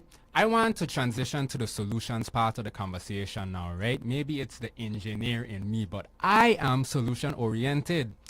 And I find it very, very curious that you made crime your number one in the ranking. Why? So and that's why I want to dive into now. I am curious as to what you believe are potential solutions. And the reason why I find it interesting is because, at least from my 25 years of living, considering all the problems that we have, I don't think I personally have ever seen someone put crime as number one. So my vantage point and perspective is different. So for folks who may be listening, the Department of Tourism have an office in Christian and Frederickstead. I've been fortunate enough to work in both the Christiansted and the Frederickstead offices. Currently, my day-to-day, I work in the administrative office in Christiansted. Sometimes after work, I hang around, right? I'm sometimes in town. I support the local restaurants. I support the local bars. I'm around town, right? And I'm also plugged in spaces, both through WhatsApp groups and just through social spaces where you're hearing the cry from business owners. You might be just driving through town and you might not stop into town in the night, but when a business owner lock up their business and they come back in the morning and their doors are broken into or the place is vandalized, now that business owner who are already struggling to make ends meet now have to spend money to secure their business once again, right? It's like a double-edged sword, right? We have to prioritize crime. One of the solutions, we need to go back to community policing, right? There is a officer in there's officers in Christiansted and Frederickstead, and you pretty much see the same officers all the time. Now, we know at VIPD have a manpower shortage, and there's that issue, and I don't really think that, I shouldn't say this, but I will anyway. I don't really think that VIPD is doing a very good job at marketing being a police, right? Back in the day, everybody used to be a police. Why are we not? We have children graduating from high school. And back in the day, did people want to be a police? Police were knocking down, and they were actually very well respected as well. So it was an attractive position. It was an attractive career. Of course, right? Why is it not now? Now, I don't know. Again, this is me speaking, looking from the outside in, not the inside out. I don't know what challenges VIPD may have, right? But why are we not grabbing hold of those students that coming out of high school for a year, they're sitting down home. You go to college, I don't know, taking a year off. What you want to do, I don't know. Where are we not tapping into that demographic, them children, to make them police? You understand? The starting salary is very good. You have benefits. You could be a full-time or auxiliary police officer. Like, there's so many options. Now, me not by notice because, again, like I read in the room, I know what's going on. Why are we not doing that? So we need to go back to community policing. Back in the days, we used to have police officers that used to be in the housing communities, and people respected the police officers because guess what? The bad man them know that the police know which door to come knock on when they create havoc, and the police used to come. You understand? And you get some police officers that they're wrong now, that been wrong then, that people know not to play with. But then you have younger police officers who maybe walk in patrol or, I think that having police officers within the schools are important because you gain the rapport. Police officers know who the perpetrators are. The perpetrators know who the police are. So many things could lead to that. You used to have a bike unit back in the day, but again, you just have so many shortages and challenges when it comes to manpower. And VIP is not the only agency that has this challenge. You have at least police officers. Almost every single agency have an enforcement unit. Why are we not utilizing the police officers to offset the shortage of police officers? people going into the police class, they, they're switching agency or going to an agency that they're working Monday to Friday, 8 to 5. But what happens when, you have a shortage of police officers and you need to activate the peace officers? Now, I don't know what that may look like from a policy stance. But again, you got everybody got enforcement agency, the hospital, UVI, the legislature, DLCA, and I could go on. Almost every agency has a law enforcement leg, but they're all going through the same training academy with VIPD. Why are we not doing that? So there are solutions when it comes to fighting crime. We have to be aggressive about it. And then the minute crime go down, people going to feel more comfortable staying out later in the night. Businesses going to feel more comfortable opening later at night. And then that money going to continue to circulate in the economy. But the minute crime go up, business closing early and the landed people go home because business owners are afraid to stay out late. I been through Tongue last week, and I think it was Tuesday or something, and I back in through Tongue 11 o'clock and the place shut down, and I'm like, where's everybody? So that could be a signal that the economy is slow, right? But it could also be a signal that crime is also an issue as well. So, I mean, crime affects everybody. Let me take businesses out of it. You have, parents that might have children out in the community running around, playing on the basketball court. Back in the day, you got to hang out a little later, right? But now parents probably want the children inside because they're afraid that guy that get killed on the basketball court, no matter what the situation is, he was outside playing in broad daylight. So now how does that affect other parents or even children, right, who want to play basketball late but they're afraid to go outside? Like, crime affects everybody and it affects everything. We have to get a handle on it. Now, full disclaimer, I am not a crime professional. A crime policymaker. Tourism, hospitality, marketing. But the perspective is important. Correct. Because with the work that I do, my day to day, I'm plugged in the space where I'm hearing business owners talk about crime and I'm seeing how crime is affecting them. Also, we have patient dumping and there's an uptick in drug use. We're also not having a conversation as well. And I don't know why we're not having a conversation as a community, but we've seen everybody who don't look like us, who we never saw before, all of a sudden in the territory walking around, right? Got a head down, but you can see that they're strung out. That's also a problem, right? The mentally ill, I think that Department of Health is doing as best of a job that they can when it comes to dealing with the mentally ill. Shout out to Giselle Ramos. She's the director of mental health, right? So they're doing behavioral health. I'm sorry. They're doing good work, right? But again, how many people are in Giselle division? And what resources do they have or do they not have? Like I said, I know that they're providing training to VIPD to deal with the mentally ill. And I know that when you call 911, behavioral health can't go out on the scene until 911 or VIPD go on the scene to say that it's safe. Like, there's a process to everything. But sometimes the processes slow things down. But we have to be serious. We just got to keep our head in the game. I think that this administration is doing a very good job, but I'm hopeful that the next administration that comes in prioritizes this stuff. I'll leave it there because I know I've been running my mouth for like 20 minutes. So I have, I wouldn't call it a counter argument, but I have a different perspective to that, right? Mm-hmm. Crime is definitely a serious issue that we need to prioritize, right? But wouldn't you say that crime is the effect and not the cause? And if we focus in more on the causality side of things, if we were to, because I'm thinking, okay, we have crime, right? And we have these different events that are happening. But why are the reasons that these crime events are occurring? People are disengaged, cost of living, there's so many things that could lead to crime and lead to negative actions being taken, right? And I guess my counter argument is that's why we need to prioritize education, because I feel like education, like a lot of these problems that we are discussing, education can tackle all of it, right? If we were ensuring that and not to say that we don't have plenty opportunities here in the Virgin Islands, because I don't think that's true. I think there are many opportunities here that many people don't know about. There are many opportunities that many individuals don't take advantage of, right?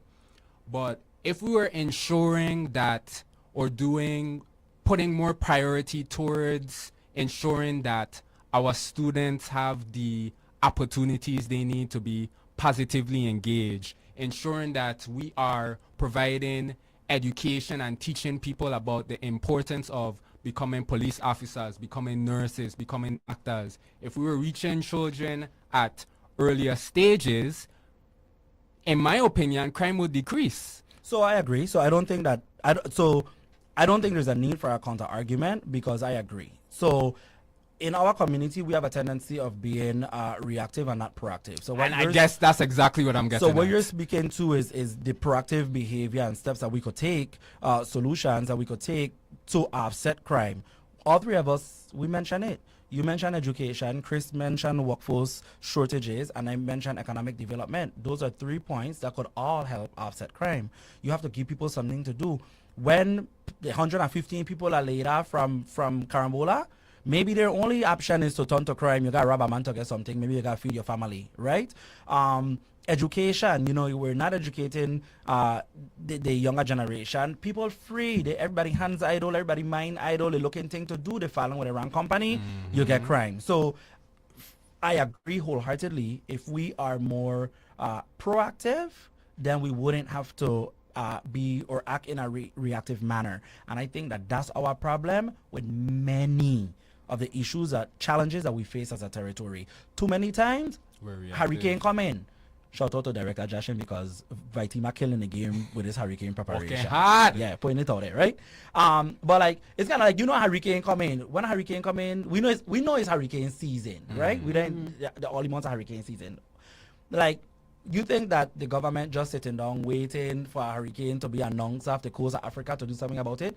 The EOC does training year round, and they do like a lot of scenarios and stuff like that in the event of a hurricane and stuff, right? So in that light, we're very proactive in the event of something. If we take that behavior, that mindset, that thought, that behavior, and we place that energy in like other parts of the work that we do government-wise, I think we're in a better place. Okay. So, Okay. I agree. You don't have to counter argue because we're on the same page. And Chris. But I think you failed to mention one thing, right? Conflict resolution. You failed to mention that. I'll tell you why you failed to mention that. I push Amari. I might shake you. I might shake your shoulder. Hey!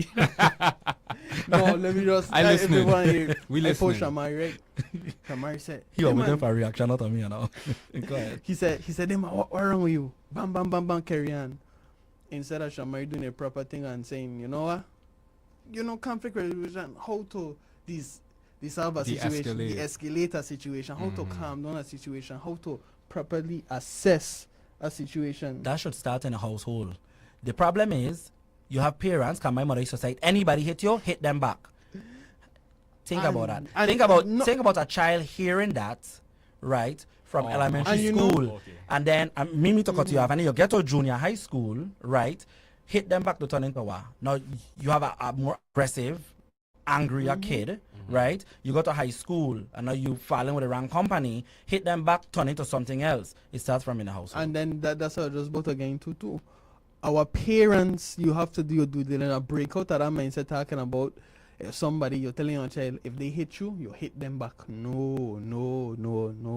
That's where it comes in, and like Ong said, it transcends. It transcends into junior high, it transcends into high school, and then you know what are going to transcend out of high school? It's going to transcend to them either losing their life or ending up in jail just because of one decision. I remember watching an interview, right? And this was an old head in the States. And he was saying that an old head asked in the jail, right? He said, how many minutes it took? And the partner was confused. He said, like, what do you mean? And he asked again, he said, how many minutes it took? And he's still confused. So the old head asked him, how many minutes it took for you to end up in here?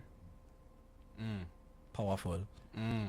How many minutes it took for you to end up in here? How long you in here now? Exactly. All it could take is 1 minute. 1 minute could just change your life. And I feel like, so circling it back to education, right? I feel like that's why I need this is the run for the border education is IO thing. I support that. But I'm also a very big supporter of like banning high schools, the dance programs, culinary arts, because all these different our culture, our different cultural programs. That and we you might have a right child now. that might be struggling academically in a classroom, but then they're able to engage your mind in something else where they're still learning, right? They gain that in some cases, they gain the STEM, right? But then they gain the hands-on training. Correct. So I mean, it goes back to education, like you said. I do also agree that conflict resolution is also important. But then I also feel like it's important to have police officers in the school, because then you're able to everything is a web. You said that maybe about 20 minutes ago. Everything goes hand in hand. We just have to be serious, and we also have to make sure that there's a renewed commitment to ensuring that we're doing our part to ensure that the next generation is protected.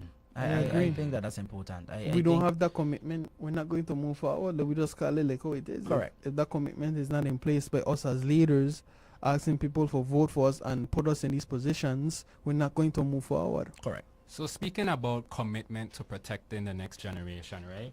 You spoke on housing shortages, workforce shortages. What are some solutions that we should consider implementing in regards to housing availability, workforce shortages, etc., right? I know that over the past year, over the past 2 years, you and I have been attending various conferences in regards to housing, talking to various officials, having conversation with banks, right? There's so many elements when it comes to housing availability and the workforce shortages that we face, especially with all the labor demand that we need outside of the territory, right? The 5,500 laborers that we need to bring in. You all remember skilled that part, laborers, skilled. good caveat. But then when we bring these skilled laborers in, right, we know that we face the potential of our cost of living to increase even more. If you could recall, when the refinery started up, rents skyrocketed, right? Because we had these individuals coming in making great amount of money, and they were willing to pay extra to get housing. So what are some solutions that we should consider in regards to housing, especially as that being your number one priority? So, okay, let's start with housing, right? You have different entities doing great work in the housing industry. You have VIHA. Well, they have Housing Housing Authority Authority and and Finance Housing Authority. Finance Authority. So, first I'm talking about VIHA, Housing Authority. Then you have Virginia's Housing Finance Authority. Then you have programs such as VA Slice, which, let's mention that the governor said on his press briefing today that more funding. I did more funding, right? $4 million. Somebody correct me if I'm wrong. I remember it's $4 million. That's what I saw too. That's why I saw $4 million. So we all have to sit at the table, and we have to analyze what are we doing in terms of housing. I know you could correct me if I'm wrong. You know more about me, but doesn't the Virginia's government have a good bit of land? Yeah, the Virginia's government have a good bit of land, but I think that I'm listening to you. I was trying to think. There's a program. Buy a lot, build a house. Own a lot, build a home. Okay, boom. That's own a lot, build a ODRs. home. So I was going to ODRs. mention that. multiple Yeah, multiple programs. programs. Yes, But But we have to ODR. protect our people. It goes back to that. So if the refinery when the refinery opens again, and we're faced with the increase in rent, what are lawmakers doing, or what can we do to ensure that when rent spike, we're not pushing our people out for temporary money? So I don't know, this might be controversial. I mean, you can't tell people how much they should rent their homes for. So I don't really know if freeze Rent and freeze? rent. Yeah, I don't really know. So that's what I said. So I just pitching things out. No, I'm not then- saying then that it's a solution. Shamam Dani. But what I am saying is, like, we have to be creative. We have to be agree. creative. It We have cannot to. be the same thing. We have to find a way to bring people in, keep people here, but also make sure that our We don't people, push our people out. Yeah, Because it's then happened. when you push your people out, then your schools getting smaller, right? Then you have the workforce problem. You have agencies struggling. So I mean, again, it'll come full circle. We have to identify ways to make sure that our people, Virgin Islanders, whether born and raised or they've made the Virgin Islands their home, we have to make sure that they're protected because the people should be the first priority. I agree. Anything else you want to add to that in terms of the workforce shortages and other solutions that we should consider? Workforce can tie in again to education. We have these recovery projects coming up. Prime example, they're demolishing Central High as we speak. The construction of Central High is supposed to start. Let's say we have couple students in Central High who interested in construction. Why we don't go to Benton and say, hey Benton, we have these 5 students. Apprenticeships. We want to create apprenticeship That could be done programs through the to them. EDA. And again, EDA as well. It has to be a collaborative effort. We all have to work together and ask ourselves, what is the greater goal that we want to accomplish together? All these entities as businesses that are starting here, EDA companies or EDC companies giving back to the community is great, but why are they not adopting 5 kids?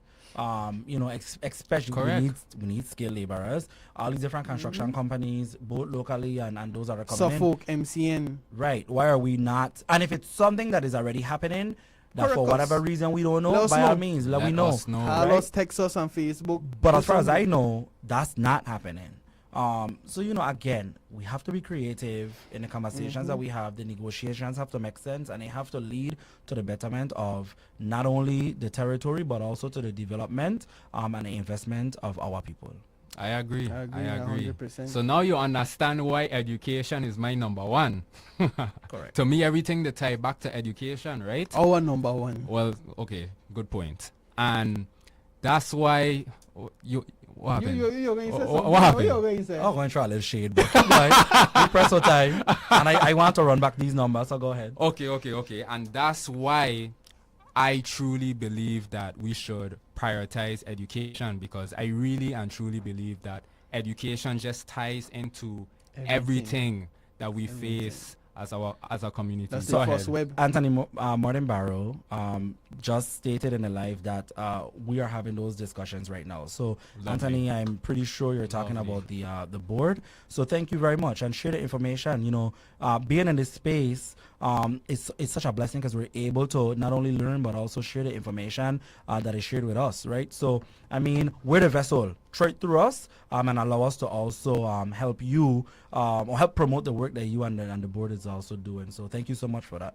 So we're coming up on closing out episode 3 of the 340 Exchange. We'll go into running some and paying some bills, and then we'll come right back in a few minutes. St. Croix on Saturday, June 27th. McAdoo and the Farm present the ultimate all-white experience. It's a cancer bashment.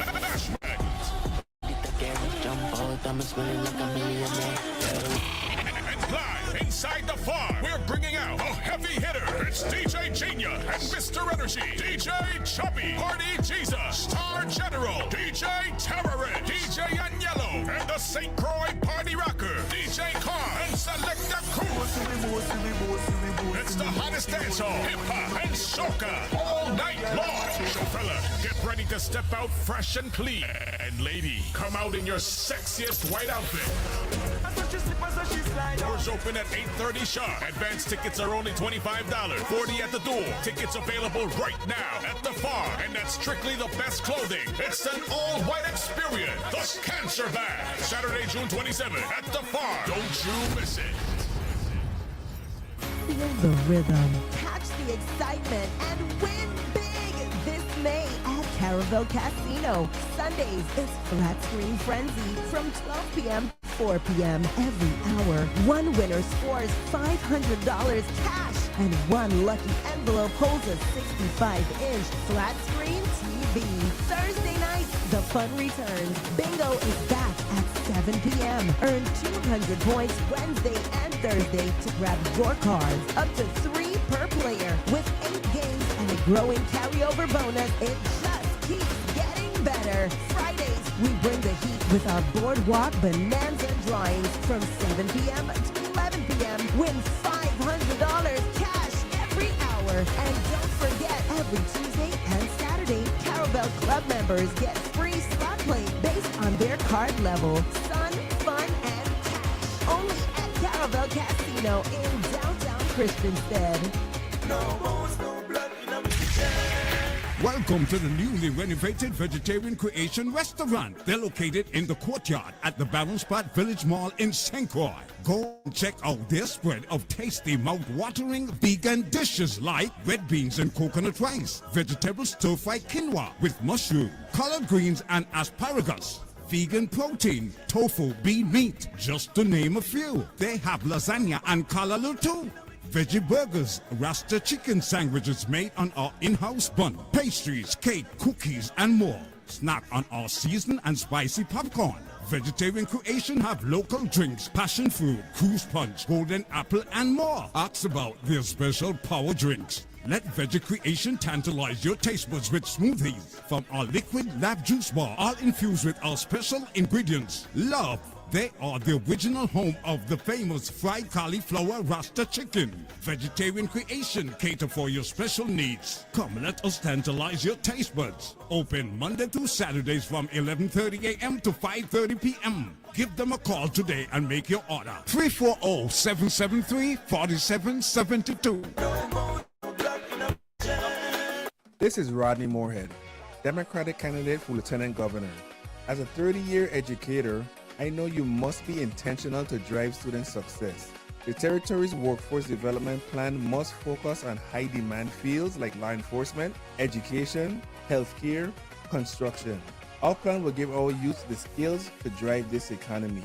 I know the success of the police pre-cadet program, and this model can be replicated in other demand fields. Enough is enough. Time for results. On August 1st, vote Donna Fred Gregory for governor and Rodney Moorhead for lieutenant governor. People, they tell me they set and ready for this. They want strength in government. 2026. Paid for by VI Now for DFG. The new 101.3 Row FM. Hip hop. The most hip hop. WEVI, Frederick said, Christian said, St. Croix. Number one station in the world. I knew it. Lima Rose Station, the new 101.3 Row FM has the power. Lock it down for the best hip hop, R&B, reggae, and everything Virgin Islands. Yeah.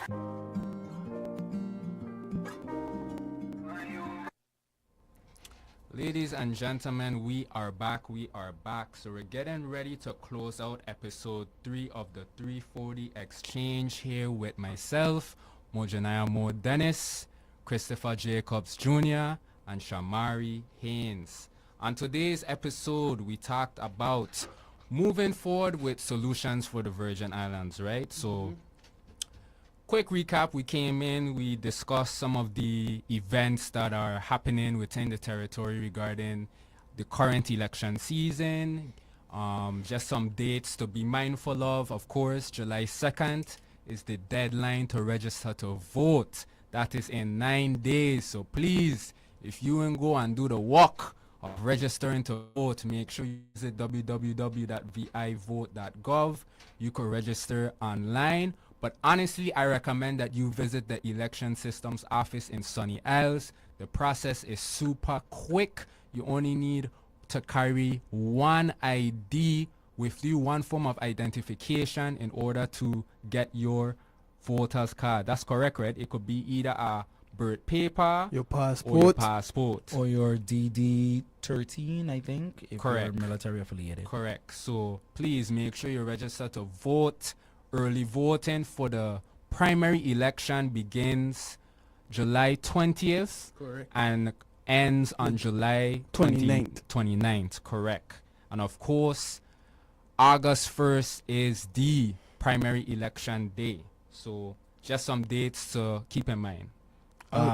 And St. John primary election days is July 23rd through July 29th. Okay, so repeat that the for times.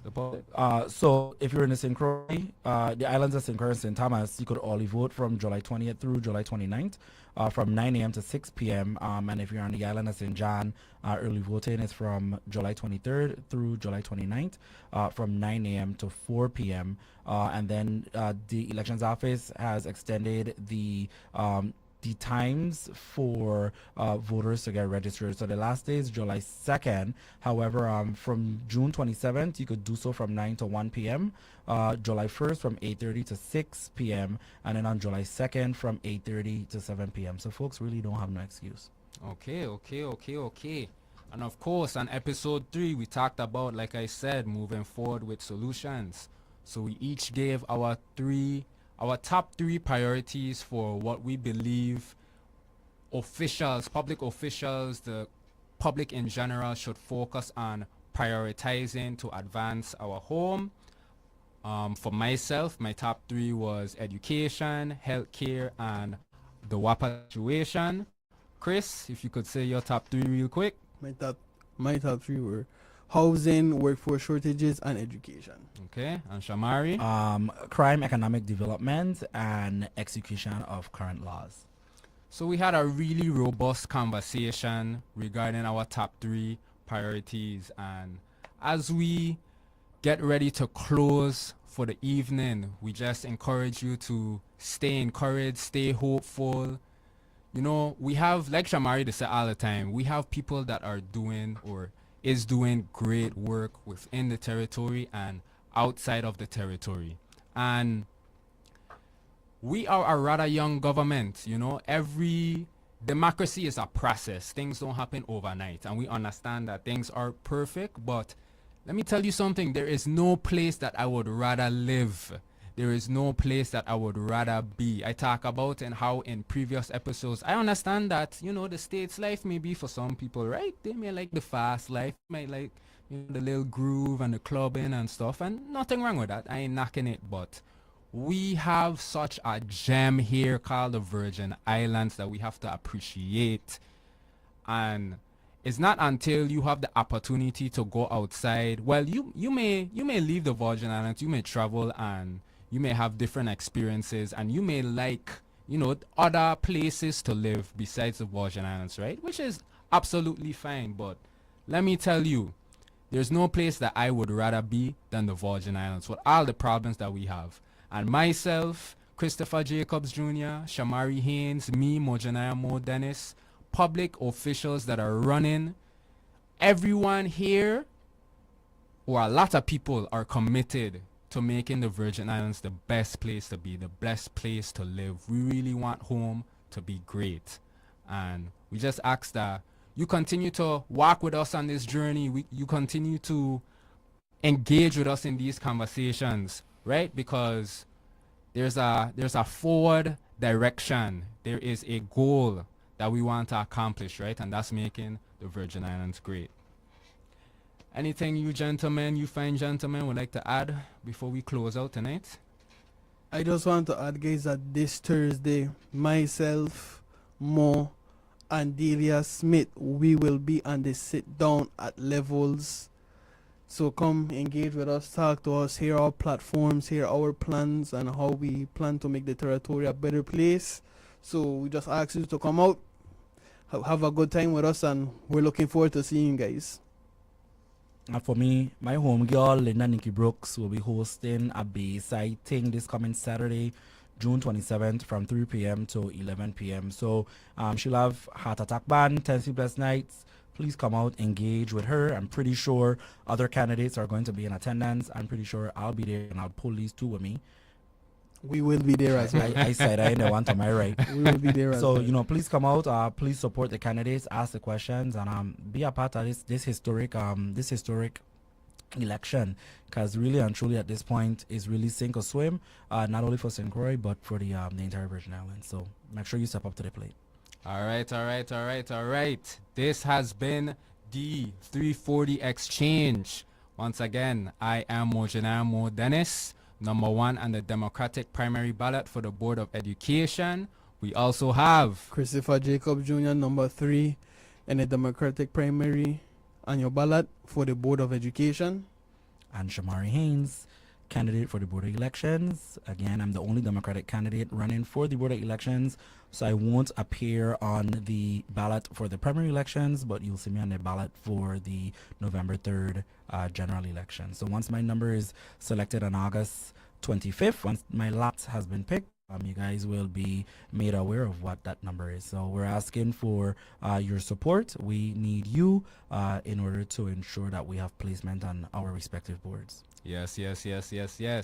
So thank you guys. Thank you to the public. Thank you to the listening audience for tuning in to the 340 Exchange. We look forward to connecting with you next week, Tuesday. And also, we will be on air with Nika this Thursday at 8. So please tune in. Thank you once again, and have yourselves a great evening. We out.